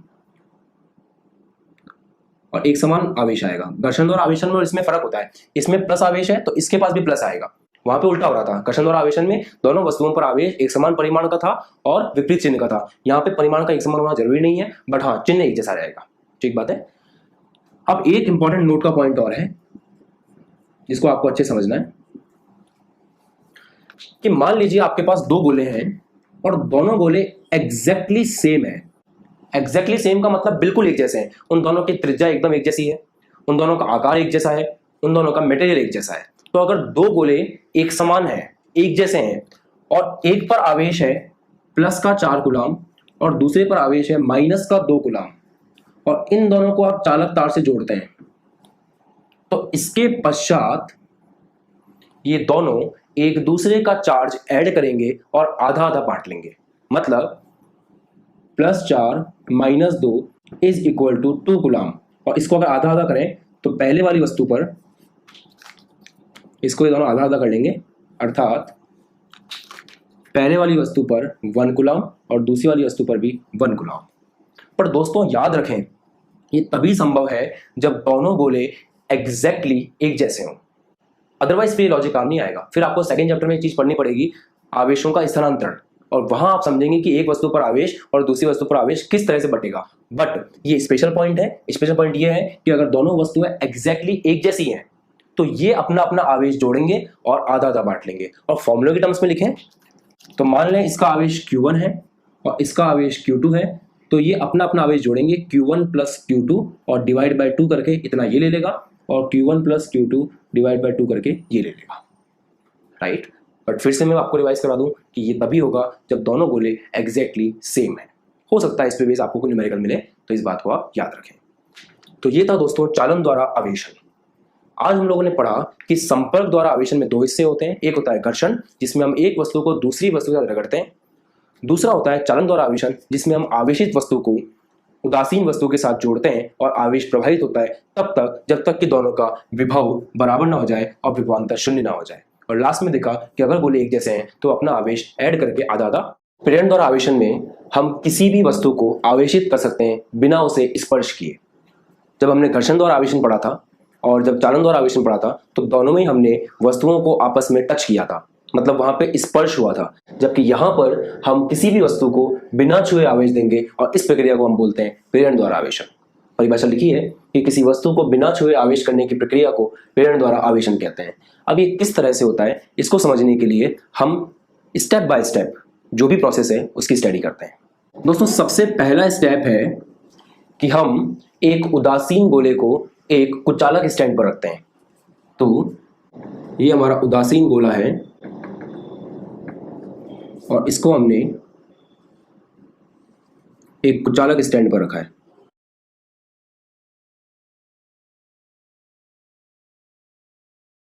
अब यहां पर पहला प्रश्न ये आता है कि इसको कुचालक स्टैंड पर क्यों रखा है। तो कुचालक स्टैंड पर इसलिए रखा है ताकि अगर हम इसको जो भी आवेश दें, वो अगर आवेश ये चालक स्टैंड हुआ तो वो आवेश जो इसके ऊपर आएगा वो जमीन में चल जाएगा। तो जो भी आवेश हम इसको देंगे वो इसके ऊपर ही रहे, इसलिए हमने इसको रखा है कुचालक स्टैंड पर। अब दोस्तों आपसे एक पॉइंट डिस्कस करना है। मैं यहाँ पे एक स्टेटमेंट लिख रहा हूं कि उदासीन वस्तु पर कोई आवेश नहीं होता है।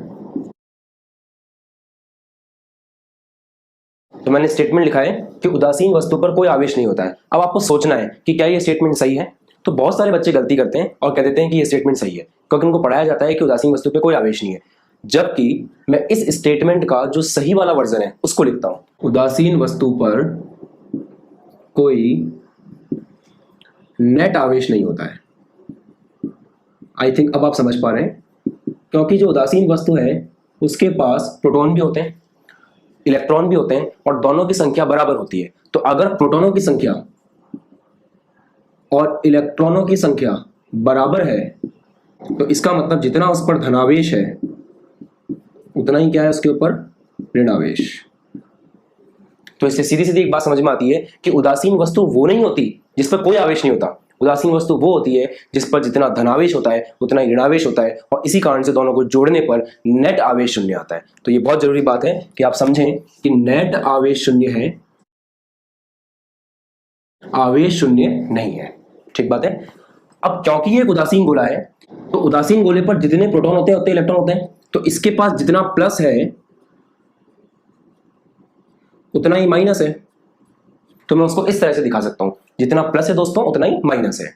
तो पहला स्टेप में हमने उदासीन गोले को एक कुचालक स्टैंड पर रखा। अब दूसरे स्टेप में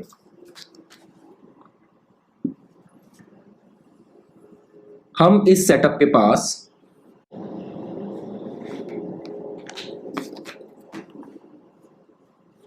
एक धनावेशित छड़ को लेकर जाते हैं,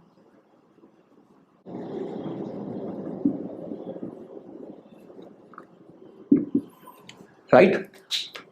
अब ये जो धनावेश छड़ है ये इस गोले के अंदर जितना भी ऋणावेश है उसको अपनी तरफ आकर्षित करेगी, क्योंकि आपने पढ़ रखा है कि विजातीय आवेशों में आकर्षण होता है। तो ये जो प्लस है इसके अंदर जितना भी माइनस है उसको अपनी तरफ आकर्षित करेगी, और इसके अंदर जितना भी प्लस है उसको ये प्लस अपने से दूर धक्का देगी। मतलब इसके ऋणावेश पर ये आकर्षण करेगा और इसके धनावेश पर ये प्रतिकर्षण करेगा, जिसका रिजल्ट क्या आएगा? उसका रिजल्ट ये आएगा कि माइनस इस तरफ आ जाएगा आकर्षण के कारण और प्लस प्रतिकर्षण के कारण दूर चला जाएगा। तो इसकी बाईं ओर ऋणावेश और दाईं ओर धनावेश का आधिक्य हो जाएगा, अर्थात ये माइनस और ये प्लस अलग अलग हो जाएंगे। ठीक बात है, ये स्टेप नंबर सेकंड है। अब स्टेप नंबर थर्ड में इस छड़ को पास में रखते हुए और इसने इस गोले के माइनस को एक तरफ कर दिया है और प्लस को एक तरफ कर दिया है।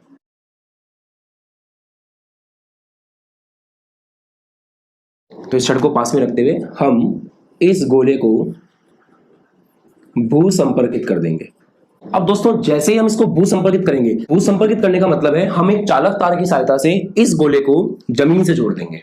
ये होता है भू संपर्कित करने का मतलब। ये जो तार है ये चालक तार है। अब दोस्तों इसका प्रभाव क्या पड़ेगा? इसका प्रभाव ये पड़ेगा कि यहां पर दो तरह के आवेश हैं, एक है ऋणावेश और एक है धनावेश। अब इन दोनों तरीके के आवेश में इस ऋणावेश को इस छड़ ने अपनी तरफ पकड़ रखा है, मतलब ये आवेश इसके आकर्षण के कारण आबद्ध है। तो आकर्षण के कारण ये आवेश कैसा है? आबद्ध आवेश। तो ये आपका आबद्ध आवेश है, जबकि ये प्लस जो है उस प्लस को ये प्लस धक्का दे रहा है। तो अगर जमीन में जाने की बात आएगी तो क्योंकि इस माइनस को इस प्लस ने पकड़ रखा है इसलिए माइनस जमीन में नहीं जाएगा, जबकि इस प्लस को ये प्लस प्रतिकर्षित कर रहा है। तो ये सारा का सारा प्लस जो है वो कहां चला जाएगा? जमीन में, राइट। तो हम ये बोल सकते हैं कि जब हम भू संपर्कित करते हैं तो छड़ के आकर्षण के कारण ऋणावेश तो गोले पर रहता है परंतु धनावेश जो है वो पलायन कर जाता है। ठीक बात है। अब यहां पर एक इंपॉर्टेंट पॉइंट और है जो हम मिस कर रहे हैं। वो पॉइंट क्या है? देखिए मैंने आसानी से बोल तो दिया आपको कि जब ये माइनस के ऊपर आकर्षण हो रहा है, प्लस के ऊपर प्रतिकर्षण हो रहा है, तो जमीन के अंदर जो है वो प्लस चल जाएगा। बट हमने फर्स्ट लेक्चर में पढ़ा था कि इलेक्ट्रॉन स्थानांतरित होते हैं, कभी भी धनावेश स्थानांतरित नहीं होता, प्रोटॉन स्थानांतरित नहीं होते। तो फिर यहाँ पे ऐसा क्या हो रहा है कि ये प्लस जमीन में जा रहा है, और इसका कारण भी आपने पढ़ा था कि प्रोटॉन का जो द्रव्यमान है वो इलेक्ट्रॉन के द्रव्यमान का 1837 गुना होता है, राइट। फर्स्ट वीडियो अगर आपने नहीं देखा है तो प्लीज देखें ताकि आपको अच्छे से समझ में आए। यहां पर ये जो प्लस है ये प्लस इस माइनस से द्रव्यमान में 1837 गुना है, ये बहुत भारी है, तो ये पलायन नहीं कर सकता।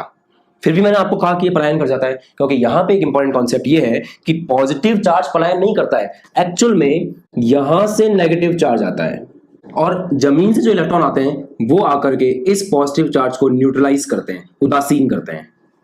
ठीक बात है। मतलब कुछ ऐसा है कि मान लेते हैं यहाँ पे पहले -5 था और +5 था, राइट। तो अब क्या हुआ? 5 इलेक्ट्रॉन जमीन से आ गए। तो अगर 5 इलेक्ट्रॉन जमीन से आ गए तो -5 ऐड हो गया, तो इसका नेट कितना आ गया?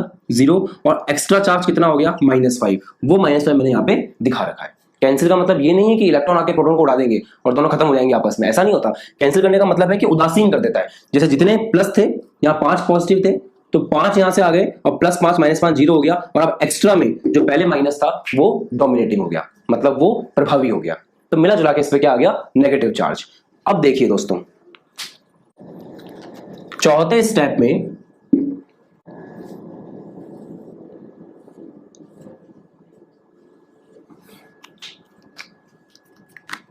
ये नेगेटिव चार्ज है जिसको इस छड़ ने अपने से पकड़ रखा है, आकर्षित कर रखा है, और हमने इसको भूसंपर्कित कर रखा था जिसके कारण सारा प्लस जमीन में चल गया था, और हमने लॉजिकली समझा कि प्लस जमीन में नहीं गया था, जमीन में से माइनस आया था। सही है। अब अगला स्टेप क्या होता है? अगला स्टेप होता है कि हम सबसे पहले इस भू संपर्क को तोड़ते हैं, सबसे पहला स्टेप इसमें, और फिर हम दूसरे में इस छड़ को दूर करते हैं। दोस्तों ये स्टेप बाय स्टेप करना जरूरी है। मान लीजिए आपने पहले छड़ को हटाया और फिर भू संपर्कित को हटाया, तो फिर वहां पे चीज अलग हो जाएगी। कैसे अलग होगी समझते हैं। अगर आपने पहले भू संपर्क हटाया तो गोले के ऊपर नेगेटिव चार्ज है और छड़ ने उसको पकड़ रखा है। अब जब आप छड़ को हटाएंगे तो उसके बाद की स्थिति ये बनेगी कि जो गोला है उस गोले के ऊपर ये जो नेगेटिव चार्ज है ये एक समान रूप से फैल जाएगा। पहले ये इधर क्यों कटा था? क्योंकि ये जो छड़ थी इसने इसको पकड़ रखा था। अब आपने भूसंपर्क हटा दिया और छड़ को भी हटा दिया तो न तो ये आवेश अब जमीन में जाएगा न ये आवेश इधर रहेगा। अब ये आवेश एक समान रूप से इस गोले पर वितरित हो जाएगा। सही बात है। और अगर आपने इसका उल्टा किया होता, पहले अगर आपने इस छड़ को हटा दिया होता तो मान लीजिए यहाँ पे ये छड़ नहीं है तो अब इस माइनस को पकड़ने वाला कोई नहीं है और भूसंपर्क अभी बना हुआ है तो ये माइनस कहाँ चल जाएगा? जमीन में। और फिर आपका जो आवेशन की प्रक्रिया थी वो कामयाब नहीं होगी। आई होप आपको ये बात समझ में आई हो। यहाँ दो बातें खास हैं। पहली बात कि यहाँ से प्लस जमीन में नहीं जाता, इलेक्ट्रॉन जमीन में से आते हैं। दूसरी बात, हमें पहले भूसंपर्क हटाना है फिर छड़ को हटाना है, क्योंकि जब आप भूसंपर्क हटाएंगे तो ये माइनस इस छड़ के द्वारा पकड़ा रहेगा। अगर आपने पहले छड़ को हटा दिया और फिर भूसंपर्क हटाया तो ये सारा माइनस जमीन में चल जाएगा।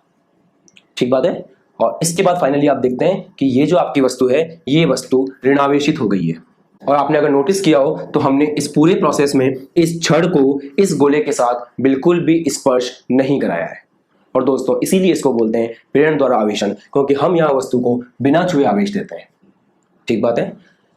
एक दो पॉइंट्स और डिस्कस करते हैं। देखिए प्रेरण द्वारा आवेशन में आपने क्या नोटिस किया कि यहां पर आप प्लस छड़ लेके आए थे और लास्ट में आवेश कौन सा आया? माइनस। मतलब जो हम छड़ लेके आते हैं उसका विपरीत आवेश आता है प्रेरण द्वारा आवेशन में। अब आप सोचिए कि अगर आप यहाँ पे माइनस छड़ लेके आए होते तो इस गोले का प्लस एक तरफ होता और माइनस एक तरफ होता। इस तरह से जैसे यहाँ माइनस है यहाँ पे प्लस होता या माइनस होता।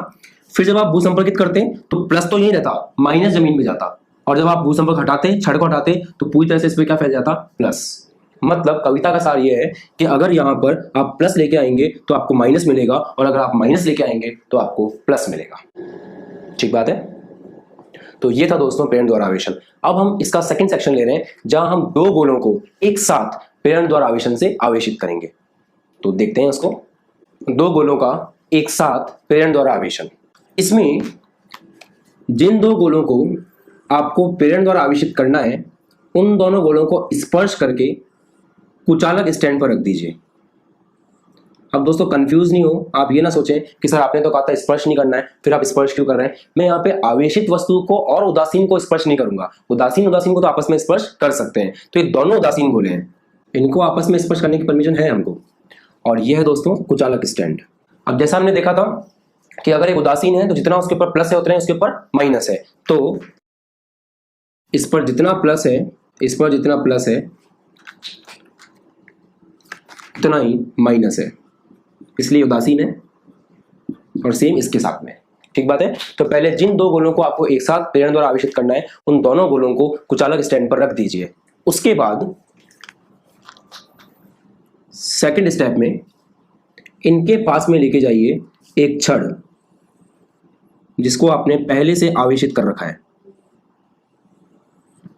और जब इनके पास में मान लेते हैं मैं एक धनावेशी छड़ लेके जा रहा हूं और इसको टच नहीं कराना है, तो जब इस धनावेश छड़ को मैं इनके पास लेके जाऊंगा तो जैसा हमने जाना था कि धनावेश और ऋणावेश में आकर्षण होता है और धनावेश धनावेश में प्रतिकर्षण होता है। तो ये प्लस इस गोले के माइनस को भी अट्रैक्ट करेगा और इस गोले के माइनस को भी अट्रैक्ट करेगा। अब क्योंकि दोनों संपर्क में है इसलिए जितना भी नेगेटिव है इस गोले का और जितना भी नेगेटिव है इस गोले का ये यहां से यहां पलायन कर सकता है क्योंकि टच में संपर्क में है। तो जितना भी नेगेटिव है वो सारा इधर आ जाएगा।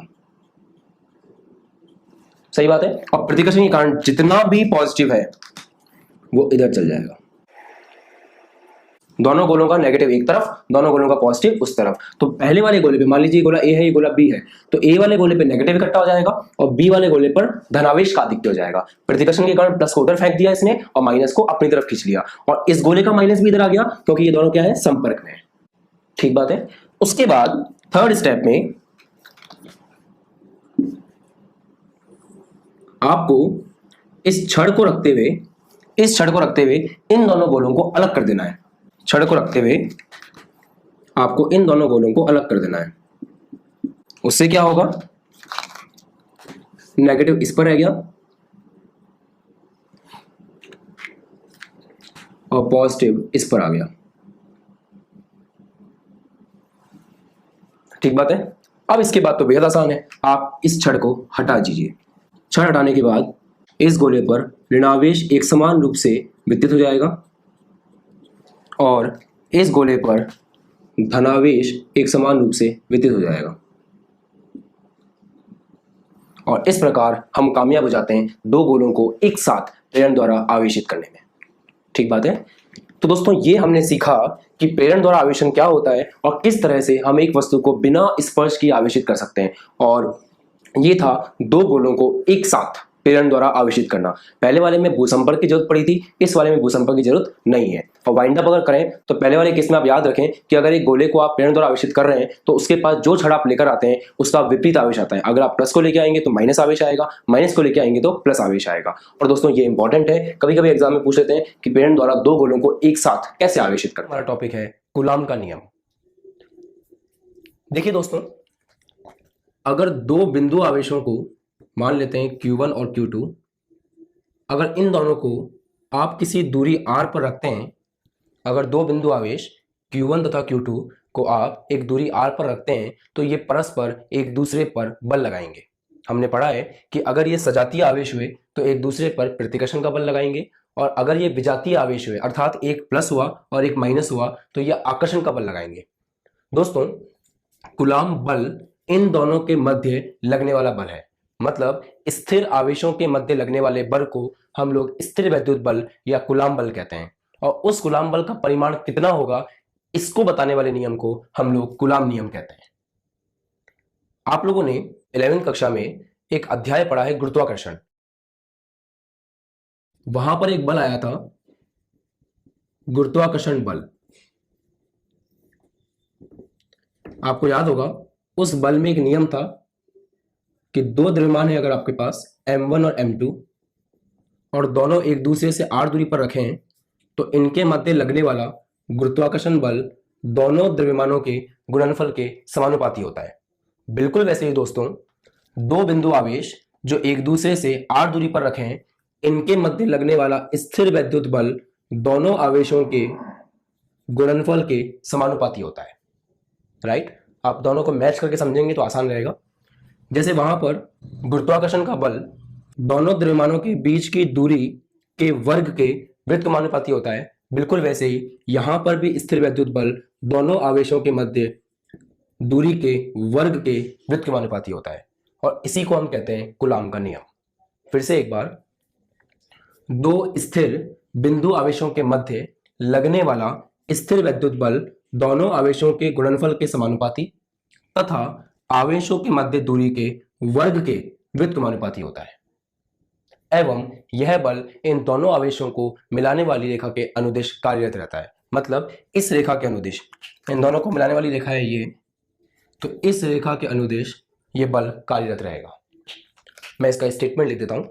कूलाम बल के अनुसार दो स्थिर बिंदु आवेशों के मध्य, दोस्तों ये दोनों जो आवेश हैं ये दोनों आवेश बिंदु आवेश हैं और स्थिर हैं, इनके मध्य लगने वाला स्थिर वैद्युत बल, इन दोनों के मध्य जो भी स्थिर वैद्युत बल लगेगा अर्थात ये अगर प्रतिकर्षण करेंगे तो प्रतिकर्षण का बल लगेगा, अगर ये आकर्षण करेंगे तो आकर्षण का बल लगेगा। और ये प्रतिकर्षण करेंगे या फिर आकर्षण करेंगे ये किस बात पर निर्भर करता है? ये निर्भर करता है इनकी प्रकृति पर। अगर ये दोनों सजातीय हैं मतलब प्लस प्लस हैं या माइनस माइनस हैं तो ये करेंगे प्रतिकर्षण, और अगर ये विजातीय हैं तो ये करेंगे आकर्षण।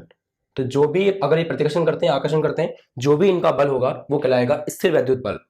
तो लगने वाला स्थिर वैद्युत बल दोनों आवेशों के गुणनफल के समानुपाती, आप देख सकते हैं ये जो बल है F ये दोनों आवेशों के गुणनफल के समानुपाती है तथा उनकी बीच की दूरी, ये उनकी बीच की दूरी r, तो उनकी बीच की दूरी के वर्ग के, दोस्तों वर्ग का मतलब होता है स्क्वायर, तो आप यहां देख सकते हैं कि ये बीच की दूरी के वर्ग के मतलब उसके स्क्वायर के व्युत्क्रमानुपाती है और दोनों आवेशों को मिलाने वाली रेखा के अनुदिश कार्यरत रहता है। मतलब ये जो लाइन आप देख रहे हैं इस लाइन के ऊपर कार्यरत रहेगा।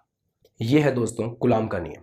अब जैसे अगर इन दोनों को कंबाइन करें, जैसे ये इक्वेशन 1 है ये इक्वेशन 2 है, इसको कंबाइन करोगे तो m1 m2 upon r square आया था और यहां से जब हम हटाते हैं समानुपातिकता के चिन्ह को तो वहां पे आता है एक स्थिरांक g, जिसको आप बोलते हैं गुरुत्वाकर्षण का सार्वत्रिक स्थिरांक। यहां पर भी जैसे समीकरण 1 है और ये समीकरण 2 है तो समीकरण 1 व 2 से आप लिख सकते हैं F समानुपाती है Q1 Q2 के, व्युत्क्रमानुपाती है R स्क्वायर के। और जैसे यहाँ पर इस चिन्ह को हटाने के बाद एक कांस्टेंट आया था, यहाँ पर भी इस समानुपातिकता के चिन्ह को हटाने पर एक कांस्टेंट आएगा जो कि है K। तो K Q1 Q2 upon R square. और दोस्तों यहाँ पर K है समानुपातिक स्थिरांक। और अब इस K के बारे में हम बात करेंगे कि ये किन किन पर निर्भर करता है और इसका मान कितना होता है। तो पहले तो आप बेसिक्स को फिर समझ लें कि दोनों बिंदु आवेशों के गुणनफल के समानुपाती है, इनके बीच की दूरी के वर्ग के व्युत्क्रमानुपाती है और दोनों को मिलाने वाली रेखा के अनुदिश कार्यरत रहता है। और कभी भी आपको कंफ्यूजन हो तो आप गुरुत्वाकर्षण बल से इसको कंपेयर कर सकते हैं, ऐसे में आपके लिए समझना और भी आसान रहेगा। अब दोस्तों हम बात करते हैं इस समानुपातिकता स्थिरांक K के बारे में। दोस्तों ये K जो है ये दो बातों पर निर्भर करता है। पहला ये मात्रक पद्धति पर निर्भर करता है, पहला तो ये निर्भर करता है मात्रक पद्धति पर, और दूसरा ये निर्भर करता है माध्यम पर। मतलब अगर आप मात्रक पद्धति को बदलेंगे तो K का मान बदलेगा, और अगर आप माध्यम को बदलेंगे तो भी K का मान बदलेगा। अब ये मात्रक पद्धति पर और माध्यम पर किस तरह से निर्भर करता है इसको समझते हैं। तो सबसे पहले हम समझते हैं K की मात्रक पद्धति पर निर्भरता। देखिए SI मात्रक में K का मान होता है 1/4πε0। अब दोस्तों ये जो अजीब सी चीज मैंने लिखी है, पहले आप इसका प्रोनाउंसिएशन देखिए। इसको बोलते हैं एप्सिलॉन नॉट, NAUGHT। तो इसका जो प्रोनाउंसिएशन है वो है एप्सिलॉन नॉट, और इसको बोलते हैं निर्वात की विद्युतशीलता। और इसका जो मान होता है दोस्तों वो होता है 8.85 इंटू 10 की घात -12। तो फिर से समझें, K को हम लिख सकते हैं 1/4πε0, जहां पे एप्सिलॉन नॉट है निर्वात की विद्युतशीलता, और निर्वात की विद्युतशीलता का जो मान है वो होता है 8.85 इंटू 10 की घात -12। जब ये मान 8.85 इंटू 10 की घात माइनस को आप यहाँ पुट करेंगे, पाई का मान 3.14 रखेंगे, 1 अपॉन इस पूरी वैल्यू को सॉल्व करेंगे तो K का मान निकल के आता है 9 इंटू 10 की घात 9। इसका मतलब SI मात्रक में K का मान होता है 9 इंटू 10 की घात 9। दोस्तों अभी धीरे धीरे करके हम एप्सिलॉन नॉट को भी समझेंगे, इस मान के बारे में अच्छे से बात करेंगे। पर पहले आप इस वीडियो के साथ साथ जैसे मैं पढ़ा रहा हूँ वैसे बेसिक्स को समझते जाएं। मैं एक एक करके आपके मन में जो भी डाउट्स आ रहे होंगे कि एप्सिलॉन नॉट क्या है, निर्वात की विद्युतशीलता क्या है, ये सब मैं अभी क्लियर करूंगा। बट आप धीरे धीरे आराम से स्टेप बाय स्टेप चीजों को समझें। तो पहले मैंने आपको बताया कि यहाँ पर एक कांस्टेंट आता है K। ये जो K है ये दो बातों पर निर्भर करता है, मात्रक पद्धति पर और माध्यम पर। हमने शुरू किया मात्रक पद्धति। मात्रक पद्धति में मैंने आपको बताया कि K का मान होता है 1/4πε0, जहां एप्सिलॉन नॉट का मैंने आपको नाम बताया निर्वात की विद्युतशीलता, और उसका मान भी मैंने आपको बताया 8.85 इंटू 10 की घात -12। जब इसको हम यहाँ पुट करते हैं, पाई का मान 3.14 रखते हैं और पूरी वैल्यू को सॉल्व करते हैं तो निकल के आता है 9 इंटू 10 की घात 9। अब हम समझते हैं कि ये निर्वात की विद्युतशीलता आखिर है क्या। दोस्तों निर्वात की विद्युतशीलता को समझने के लिए हम एक एग्जांपल लेते हैं। मान लीजिए कि आप हवा के अंदर अपना हाथ चलाते हैं और वही हाथ आप पानी में चलाते हैं। तो पानी में जब अपने हाथ को आप चलाएंगे तो आपको ज्यादा प्रतिरोध, ज्यादा बाधा फील होगी, जबकि हवा में हाथ चलाना हमारे लिए बेहद आसान है। मतलब अगर हम हवा में हमारा हाथ चलाना चाहते हैं तो हवा हमें ये काम करने में रुकावट कम उत्पन्न करती है, जबकि अगर यही हाथ हमको पानी में चलाना हो, जिसको हम तैरना भी कहते हैं, तो उस केस में वहां प्रतिबाधा, वहां पे प्रतिरोध ज्यादा है। मतलब बल का मान माध्यम के साथ साथ बदल रहा है। बिल्कुल वैसे ही अगर इन दोनों आवेश निर्वात में रखे हों तो निर्वात इनको आपस में परमिशन देता है बल लगाने की, और अगर इनको आप किसी माध्यम में रखते हो तो फिर वो माध्यम परमिशन देता है बल लगाने की। जैसे हम अगर वायु में चलते हैं तो वायु हमारे ऊपर एक निश्चित बाधा लगाती है, एक निश्चित प्रतिबाधा लगाती है, और अगर हम पानी में चलने की कोशिश करते हैं तो पानी हमारे ऊपर अलग प्रकार की बाधा लगाता है। अर्थात दोनों में चलना हमारे लिए अलग अलग है। दोनों में चलने के लिए हमें सेम प्रकार के एफर्ट्स नहीं लगाने पड़ते हैं। हवा में चलना बेहद आसान है जबकि पानी में चलना बेहद मुश्किल है। बिल्कुल वैसे ही अगर ये दो आवेश हैं, ये दो आवेश निर्वात में रखे हुए हैं तो निर्वात के अंदर इनके मध्य लगने वाला बल, और अगर ये किसी माध्यम में रखे हुए हैं तो इनके मध्य लगने वाला बल अलग अलग होता है। और निर्वात में ये बल कितना है और माध्यम में ये बल कितना है, ये जो बात है ये पता चलती है एप्सिलॉन नॉट से। जैसे एप्सिलॉन नॉट है निर्वात की विद्युतशीलता, मतलब ये बल का प्रभाव निर्वात में कितना है ये आपको बताएगा एप्सिलॉन नॉट।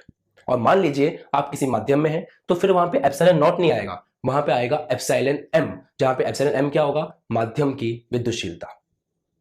इसके बारे में हम बात करेंगे। बाकी अभी आप मोटा मोटा याद रखें कि एप्सिलॉन नॉट जो है वो निर्वात की विद्युतशीलता है, जो आपको ये बताती है कि उस बल का प्रभाव निर्वात में कितना है, राइट। अब थोड़ा हम इसकी मात्रा के बारे में बात करते हैं। तो दोस्तों यहां से F इज इक्वल टू आ रहा है K Q1 Q2 upon R square. तो यहां से K का मान आ गया F into R square upon Q1 Q2।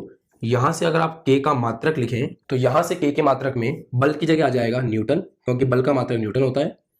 दूरी का मीटर स्क्वायर, या दूरी का स्क्वायर है तो मीटर स्क्वायर। आवेश का मात्रक होता है कुलाम, 2 आवेश हैं तो कुलाम का स्क्वायर। तो K का मात्रक आ गया ऐसा यूनिट में न्यूटन मीटर स्क्वायर, इसको ऊपर ले आते हैं कुलाम इनवर्स स्क्वायर। तो मैं यहाँ पे K का मात्रक लिख देता हूँ 9 × 10⁹ newton metre square coulomb inverse square.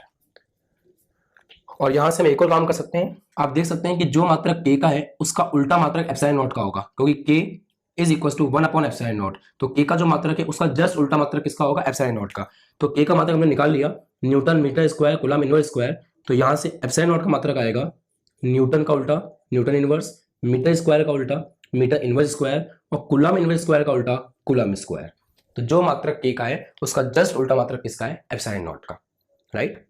तो अभी तक आपने ये सीखा कि K जो है उसका ऐसा ही मात्रक में मान होता है 1/4 पाई एप्सिलॉन नॉट, और इसको जब आगे सॉल्व करते हैं तो वो होता है 9 × 10⁹ newton metre square coulomb inverse square.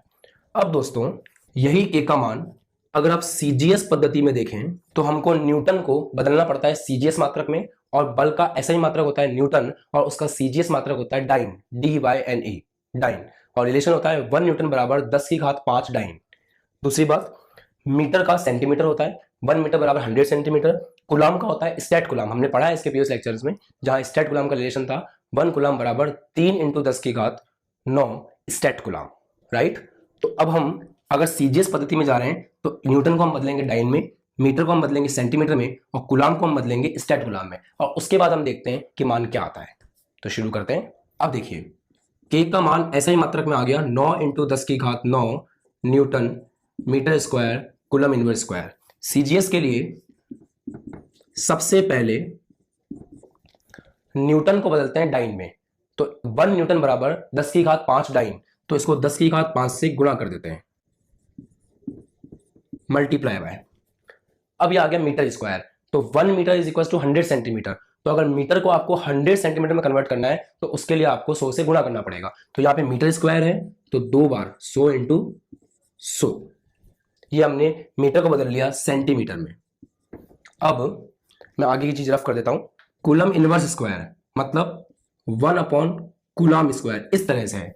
तो अगर कूलम को बदलना हो तो 1 कूलम बराबर होता है 3 × 10⁹ स्टैट कूलम। तो कूलम स्क्वायर है तो 2 बार आ जाएगा 3 × 10⁹ × 3 × 10⁹, और ये हमने इसको बदल लिया स्टैट कूलम में। अब ये पूरा हमने ऐसा ही मात्रक से CGS मात्रक में परिवर्तन कर दिया है। अब इसको सॉल्व करते हैं तो ये 9 कैंसिल हो जाएगा। यहाँ 10 की कितनी पावर आ रही देखते हैं, तो 5 2 7 2 9 9 9 18, और नीचे ही पावर आ रही है 9 9 18। तो इससे ये कैंसिल और ये कंप्लीट आपका कैंसिल हो जाएगा। सही बात है। यहाँ 10 की घात आ रहे हैं टोटल 9। ये देखिए आप 10⁵, 10⁵2, 10⁵2, तो यहाँ पे आ गया 10⁹9, ये 10⁹9, नीचे भी 2 10⁹9 10⁹9 है, तो इसका मतलब ये पूरा कैंसिल हो जाएगा और वैल्यू आ जाएगी दोस्तों 1। देखिए अगर मैं चाहता तो आपको डायरेक्ट ये बात बता सकता था कि K का मान CGS मात्रक में 1 होता है, जैसा बहुत सारी बुक्स में लिखा भी है, बट मैं ये चाहता हूं कि आप उस चीज को खुद से करके देखें कि किस तरह से हम ऐसा ही मात्रक से CGS मात्रक में परिवर्तित करके मान को 1 लेकर आते हैं। क्योंकि जब तक आप चीजों को डायरेक्ट रट लेंगे तब तक उनको समझने की जो प्रवृत्ति है वो आप में डेवलप नहीं होगी, और जब तक चीजें आप समझेंगे नहीं तब तक आपका जो रिजल्ट है वो अच्छा नहीं बनेगा। क्योंकि रिजल्ट के अंदर बहुत सारी चीजें मैटर करती है। जब एग्जाम में क्वेश्चन आता है तो वो क्वेश्चन लॉजिकल होते हैं, वह हमारी लॉजिकल थिंकिंग डेवलप होनी चाहिए, और उसके लिए हमें बहुत छोटी छोटी बातों को भी अंदर तक समझना होता है। तो ये हमने सीखा कि किस तरह से जो ऐसा ही पद्धति में इसका मान था 9 × 10⁹, उसको हमने बदल लिया CGS पद्धति में। अब आपको अच्छे से याद रखना है कि जो K का मान होता है वो ऐसा ही मात्रक में होता है 1/4 पाई एप्सिलॉन नॉट, या फिर 9 × 10⁹ newton metre square coulomb inverse square, ये है ऐसा ही मात्रक में। और CGS मात्रक में कितना होता है, तो CGS मात्रक में K का मान 1 होता है। ये आपको अच्छे से याद रखना है। अब दोस्तों हम समझेंगे कि K की निर्भरता माध्यम पर किस तरह से आती है, राइट। तो शुरू करते हैं। अब देखिए दोस्तों, पहले हम निर्वात में देखते हैं। तो निर्वात में अगर आप बल लिखते हैं तो निर्वात में वो बल होगा K Q1 Q2 upon R square, जहां पे आप K का मान लिखेंगे 1 upon 4 pi epsilon naught Q1 Q2 upon R square. और जैसा मैंने आपको स्टार्टिंग में समझाया था कि निर्वात इस बल को कितनी परमिशन देता है, ये बात आपको कौन बताता है? तो ये बात आपको बताता है एप्सिलॉन नॉट, अर्थात एप्सिलॉन नॉट है निर्वात की विद्युतशीलता। सही बात है। अब मान लीजिए आपने निर्वात को हटा के इन दोनों आवेशों को किसी माध्यम में रख दिया। ओके, तो माध्यम में अगर आप लिखना चाहेंगे तो F माध्यम होगा, देखिए जब निर्वात था तो यहां पे आ रहा था एप्सिलॉन नॉट निर्वात की विद्युतशीलता, जब माध्यम होगा तो यहां पर आएगा 1 अपॉन 4 पाई एप्सिलॉन m। और एप्सिलॉन m क्या होगा दोस्तों? वो होगा माध्यम की विद्युतशीलता, और इसका माध्यम के साथ में मान बदलेगा। मैंने आपको जो मान बताया था अभी वो निर्वात का था 8.85 10 की पावर -12, वो निर्वात का था। अब अलग अलग माध्यम का अलग अलग एप्सिलॉन m का मान होगा, राइट। बाकी चीजें as it is Q1 Q2 upon R square. अगर आप इसको फील करना चाहें तो ये आपको एप्सिलॉन ये बताता है कि उस माध्यम में उस बल को कितनी परमिशन मिल रही है अप्लाई होने के लिए।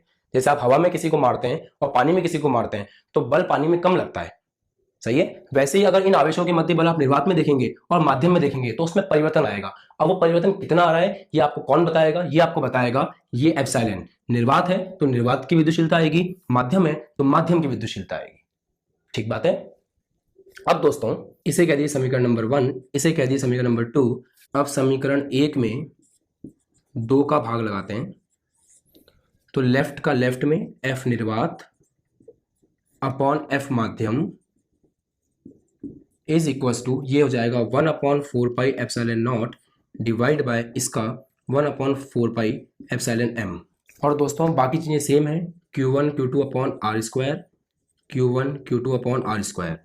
तो इसको आगे सॉल्व करेंगे तो ये आएगा F निर्वात अपॉन F माध्यम बराबर, ये ऊपर चल जाएगा तो ये आ जाएगा epsilon m divide by epsilon naught. तो आपका F निर्वात अपॉन F माध्यम आ गया epsilon m divide by epsilon not. अब दोस्तों इसको epsilon m divide by epsilon not को हम एक नया नाम देते हैं और इसको हम बोलते हैं एप्सिलॉन r। तो एप्सिलॉन r आपका होता है epsilon m divide by epsilon not, और एप्सिलॉन r का नाम है आपेक्षिक विद्युतशीलता। तो आपकी आपेक्षिक विद्युतशीलता होती है माध्यम की विद्युतशीलता डिवाइड बाय निर्वात की विद्युतशीलता। तो अब इसको आगे हम ऐसे लिख सकते हैं F निर्वात अपॉन F माध्यम is equal to epsilon r, जहां पे एप्सिलॉन r क्या है? आपेक्षिक विद्युतशीलता। और इस तरह से आप पता लगा सकते हैं कि माध्यम में जाने पर किस तरह से बल परिवर्तित होगा। इसका एक और रूप हो सकता है, इसको उधर ले आए, इसको नीचे ले आए, तो F माध्यम बराबर F निर्वात अपॉन एप्सिलॉन r। अर्थात आप दो आवेशों के मध्य बल अगर निर्वात में निकाल चुके हैं और उन दोनों आवेशों को ले आके आप किसी माध्यम में रखते हैं और फिर आपको उस माध्यम में बल चाहिए, तो जो निर्वात में आपने बल लगाया था उस बल को भाग लगा दीजिए उस माध्यम की आपेक्षिक विद्युतशीलता से। और आपेक्षिक विद्युतशीलता क्या होती है? माध्यम की विद्युतशीलता डिवाइड बाय निर्वात की विद्युतशीलता। एप्सिलॉन r बराबर epsilon m upon epsilon naught. तो ये डिस्कस हमने किया कि किस तरह से के माध्यम पर निर्भर करता है। दोस्तों फिर से आप याद रखें, सबसे इंपॉर्टेंट यहाँ पे नाम है, मैं फिर रिवाइज कर देता हूँ। एप्सिलॉन r होता है आपेक्षिक विद्युतशीलता, एप्सिलॉन m होता है माध्यम की विद्युतशीलता, एप्सिलॉन नॉट होता है निर्वात की विद्युतशीलता। इस तरह से हमने किया, रिवाइज करते हैं। निर्वात में बल को हमने लिखा K Q1 Q2 upon R square, K को लिखा 1 upon 4 pi epsilon naught. Epsilon naught क्या है? निर्वात की विद्युतशीलता। निर्वात में कितनी परमिशन है वो। फिर जब माध्यम में लिखा तो हमने लिखा 1/4πε_m। अब माध्यम की विद्युतशीलता आएगी। विद्युतशीलता का मतलब परमिशन, कितनी परमिशन मिल रही है बल लगाने की। तो अगर आप माध्यम में हो तो माध्यम की आएगी।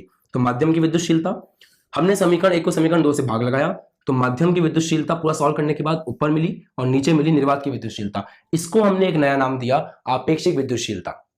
और जब इसको रिअरेंज करके लिखा तो हमें पता चला कि अगर आप बल निर्वात में निकाल चुके हो तो उसको आपको बस भाग लगाना है आपेक्षिक विद्युतशीलता से और आपको मिल जाएगा उस माध्यम में बल। दोस्तों, आपेक्षिक विद्युतशीलता का जो मान है वो हमेशा 1 के बराबर या 1 से बड़ा होता है। जो एप्सिलॉन आर है, इस एप्सिलॉन आर का मान 1 के बराबर हो सकता है या उससे हमेशा बड़ा होता है। बराबर कब होता है? एप्सिलॉन आर 1 के बराबर तब होगा जब आपका माध्यम पुनः निर्वात हो। क्योंकि आप देखें, अगर आप निर्वात में हैं और निर्वात के लिए बात कर रहे हैं तो फिर एप्सिलॉन आर का मान कितना आ जाएगा? F निर्वात अपॉन F निर्वात, दैट इज 1। तो निर्वात के लिए इसका मान होता है 1। धातु के लिए, अगर कोई धातु है तो धातु के लिए इसका मान होता है अनंत। हवा के लिए इसका मान होता है 1.00059। तो हवा के लिए है 1.00059। तो जब भी हम निर्वात की बात करते हैं या वायु की बात करते हैं तो हम वैल्यू इसकी 1 ही लेते हैं, राइट। इसलिए निर्वात और वायु को लगभग बराबर माना जाता है यहाँ पर, क्योंकि आप देख रहे हैं कोई ज्यादा फर्क नहीं आ रहा। तो ये होता है दोस्तों, कुछ मैंने मान बताया आपको एप्सिलॉन आर के। जैसे कि माध्यम अगर आपका निर्वात ही है, आप निर्वात के लिए बात कर रहे हो तो ये 1 होता है, धातु के लिए अनंत होता है और हवा के लिए 1.00059 होता है। और हाँ, एक और बात, ये सारे जो मान लिखे गए हैं ये 20 डिग्री सेंटीग्रेड पे लिखे गए हैं, राइट। और दोस्तों, इस आपेक्षिक विद्युतशीलता का एक और नाम है, इसको हम परावैद्युतांक भी कहते हैं।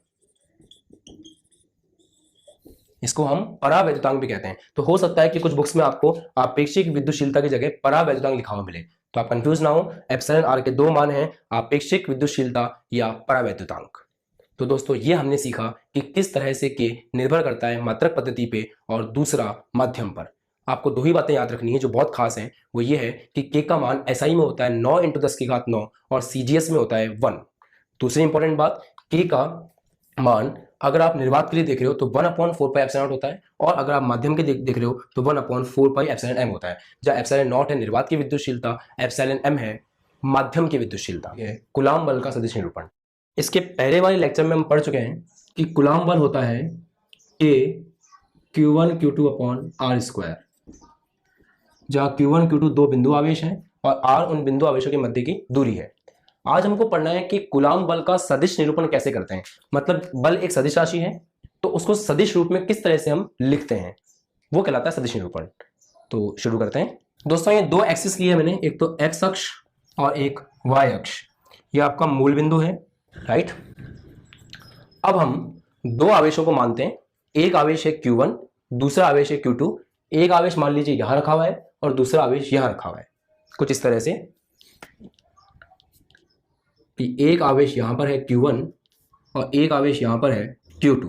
दोस्तों, अगर आपको आवेश Q1 की स्थिति बतानी है तो उसके लिए हम एक सदिश बनाते हैं जिसका नाम होता है स्थिति सदिश। अगर आपको किसी की स्थिति बतानी है तो उसके लिए हम एक सदिश काम में लेते हैं जिसका नाम होता है स्थिति सदिश।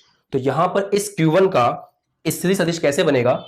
जिस किसी का भी आपको स्थिति सदिश बनाना है, मूल बिंदु से उसकी तरफ एक लाइन खींचिए और उस लाइन का जो एरो है वो उस पॉइंट की तरफ होना चाहिए। तो यहाँ पे जो रेड वाली लाइन है इसका एरो Q1 की तरफ है, तो इसको हम बोलेंगे R1 वेक्टर, R1 सदिश। और R1 सदिश कहलाएगा आवेश Q1 की स्थिति मूल बिंदु के सापेक्ष। इसे आप Q1 का स्थिति सदिश भी बोल सकते हैं। तो R1 वेक्टर क्या है? R1 है Q1 का स्थिति सदिश। ऐसे ही अगर आप Q2 का बनाना चाहें तो मूल बिंदु से Q2 को एक सीधी लाइन से ज्वाइन कीजिए जिसका एरो Q2 की तरफ हो, तो ये कहलाएगा R2। और R2 होगा आवेश Q2 की स्थिति मूल बिंदु के सापेक्ष या फिर Q2 का स्थिति सदिश, राइट। अब देखिए, जब आप यहां से शुरू करके यहां तक आ रहे हैं तो आवेश Q2 की स्थिति आ रही है मूल बिंदु के सापेक्ष। जब आप यहां से शुरू करके यहां तक आ रहे हैं तो आवेश Q1 की स्थिति आ रही है मूल बिंदु के सापेक्ष। अब अगर मैं एक लाइन ऐसे बनाऊं जिसका एरो Q1 की तरफ हो, तो फिर ये कहलाएगा R12 और R12 को हम बोलेंगे Q1 की स्थिति Q2 के सापेक्ष। आप बात को समझने की कोशिश करें, जहां से एरो शुरू होता है और जहां पे खत्म होता है हम उसके हिसाब से नामकरण करते हैं। तो एरो अगर Q2 पर खत्म हो रहा है, O से शुरू हो रहा है, तो Q2 की स्थिति O के सापेक्ष। एरो अगर Q1 पे आ रहा है और O से शुरू हो रहा है, तो Q1 की स्थिति O के सापेक्ष।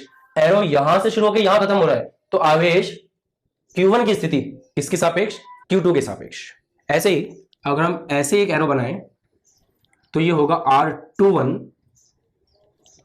और अब आप खुद अंदाजा लगा सकते हैं, R21 होगा आवेश 2 की स्थिति A के सापेक्ष।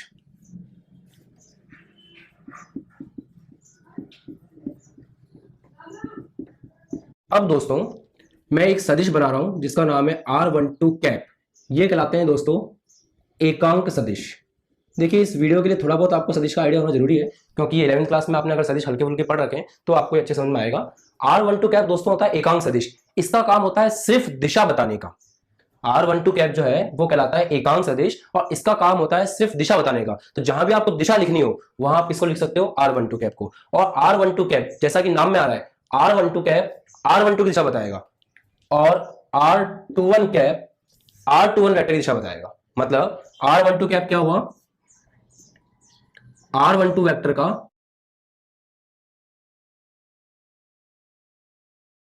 स्थिति सदिश, और R21 क्या हुआ? R21 वेक्टर का स्थिति सदिश। अर्थात दोस्तों जब भी मेरे को ये वाली दिशा दिखानी होगी मैं R21 कैप काम में लूंगा, और जब भी मेरे को ये वाली दिशा दिखानी होगी मैं R12 कैप काम में लूंगा। और ऐसा हम क्यों करेंगे वह भी आपको थोड़ी देर में क्लियर हो जाएगा। मैं हल्का सा फिर रिवाइज करवा देता हूं। Q2 की स्थिति O के सापेक्ष R2 वेक्टर, Q1 की स्थिति O के सापेक्ष R1 वेक्टर। दोस्तों Q2 की स्थिति Q1 के सापेक्ष होगी R21 वेक्टर और Q1 की स्थिति Q2 के सापेक्ष होगी R12 वेक्टर। और कभी भी R12 की दिशा दिखानी हो सिर्फ तो R12 कैप को काम में लेंगे, CAP कैप। और जब भी R21 वेक्टर की दिशा दिखानी हो तो R21 कैप को काम में लेंगे। यहां तक ठीक है? अब समझिए कि Q1 Q2 पर बल लगाएगा और Q2 Q1 पर बल लगाएगा। अब क्योंकि मैंने यहां पे मान रखा है कि Q1 और Q2 एक जैसे आवेश हैं, तो ये एक दूसरे को क्या करेंगे? प्रतिकर्षित करेंगे। तो Q1 अपने से दूर धक्का देगा Q2 को और Q2 अपने से दूर धक्का देगा Q1 को। तो अब मैं बल की दिशा दिखाता हूं आपको। ये Q1 इस Q2 को उधर धक्का देगा, मतलब Q2 पर लगने वाले बल की दिशा आ गई ऐसे। इसको हम बोलेंगे F21 वेक्टर। इसको हम बोलेंगे F21 वेक्टर। इसका मतलब क्या होगा? F21 वेक्टर होगा आवेश Q2 पर Q1 के कारण बल। आवेश Q2 पर Q1 के कारण बल। तो आवेश Q2 पर ये Q1 इधर धक्का दे रहा है तो बल की दिशा आ गई इस तरह से। ये है आवेश Q2 पर Q1 के कारण बल। ठीक बात है दोस्तों। अब इस आवेश Q1 पर ये Q2 कैसे बल लगाएगा वो देखते हैं। तो इस आवेश Q1 को ये Q2 अपने से दूर भगाएगा। अपने से दूर भगाएगा तो धक्का देगा उस तरफ। अब बात को समझें। आवेश 1 2 को इधर धक्का देगा, बल की दिशा आ गई। आवेश 2 आवेश 1 को उधर धक्का देगा, तो आवेश Q2 के कारण Q1 पर जो बल है वो उस तरफ लगेगा, क्योंकि ये कैसे आवेश है? ये है आपके सजातीय आवेश। तो ये बल की दिशा आ गई एक आवेश पर Q1 पर Q2 के कारण। तो ये कहलाएगा F12 और F12 को आप लिख सकते हैं आवेश Q1 पर Q2 के कारण बल। राइट। अब दोस्तों हम इन बलों का परिमाण और दिशा दोनों देखते हैं। तो अब मैं सदिश रूप में लिखना शुरू कर रहा हूं। तो सबसे पहले लिखते हैं F12 को। ध्यान से देखें, जब भी हम किसी सदिश को लिखते हैं तो पहले हम उसका परिमाण लिखते हैं, फिर हम उसकी दिशा लिखते हैं। अगर कभी हम किसी सदिश को लिखते हैं तो पहले उसका परिमाण आता है, फिर उसकी दिशा आती है। तो F12 है इन दोनों के मध्य लगने वाला बल, जिसका परिमाण कितना होगा? K Q1 Q2 upon R square, जहां R क्या है? इन दोनों के बीच की दूरी है।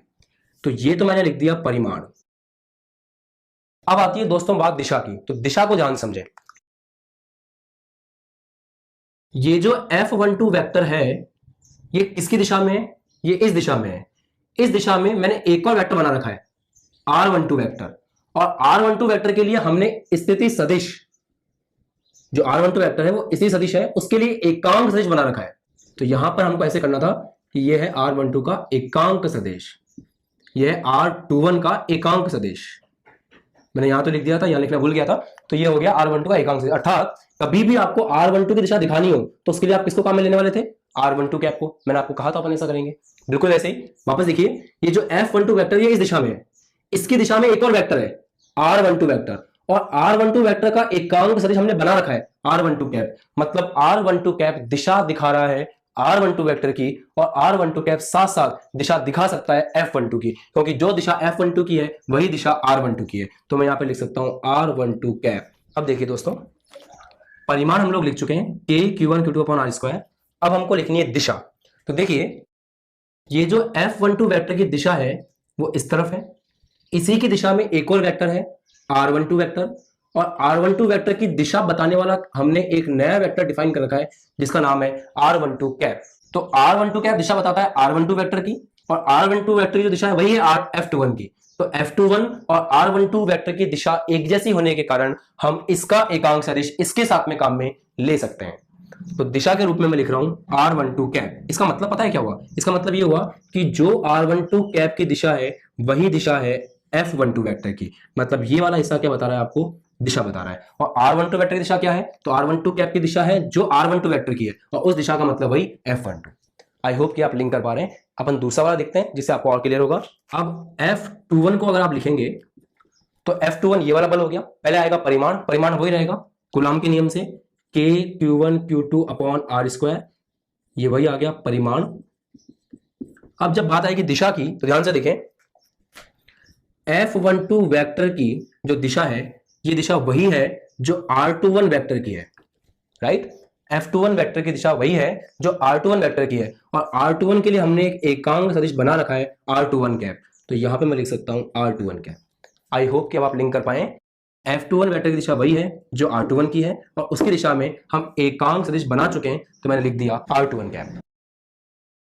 इसका मतलब ये हुआ कि जो दिशा r21 कैप की है वही दिशा किसकी है? f12 की है। तो दोस्तों ये जो दो इक्वेशंस मैंने लिखी हैं ये कहलाती हैं कूलॉम बल का सदिश निरूपण। तो ये है कूलॉम बल का सदिश निरूपण।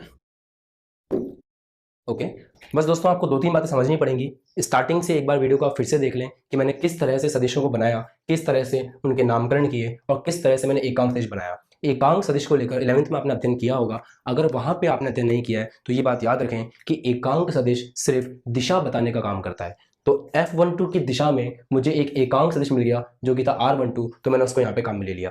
f21 की दिशा में मुझे एक एकांक सदिश मिल गया r21, तो मैंने उसको काम में ले लिया, राइट है।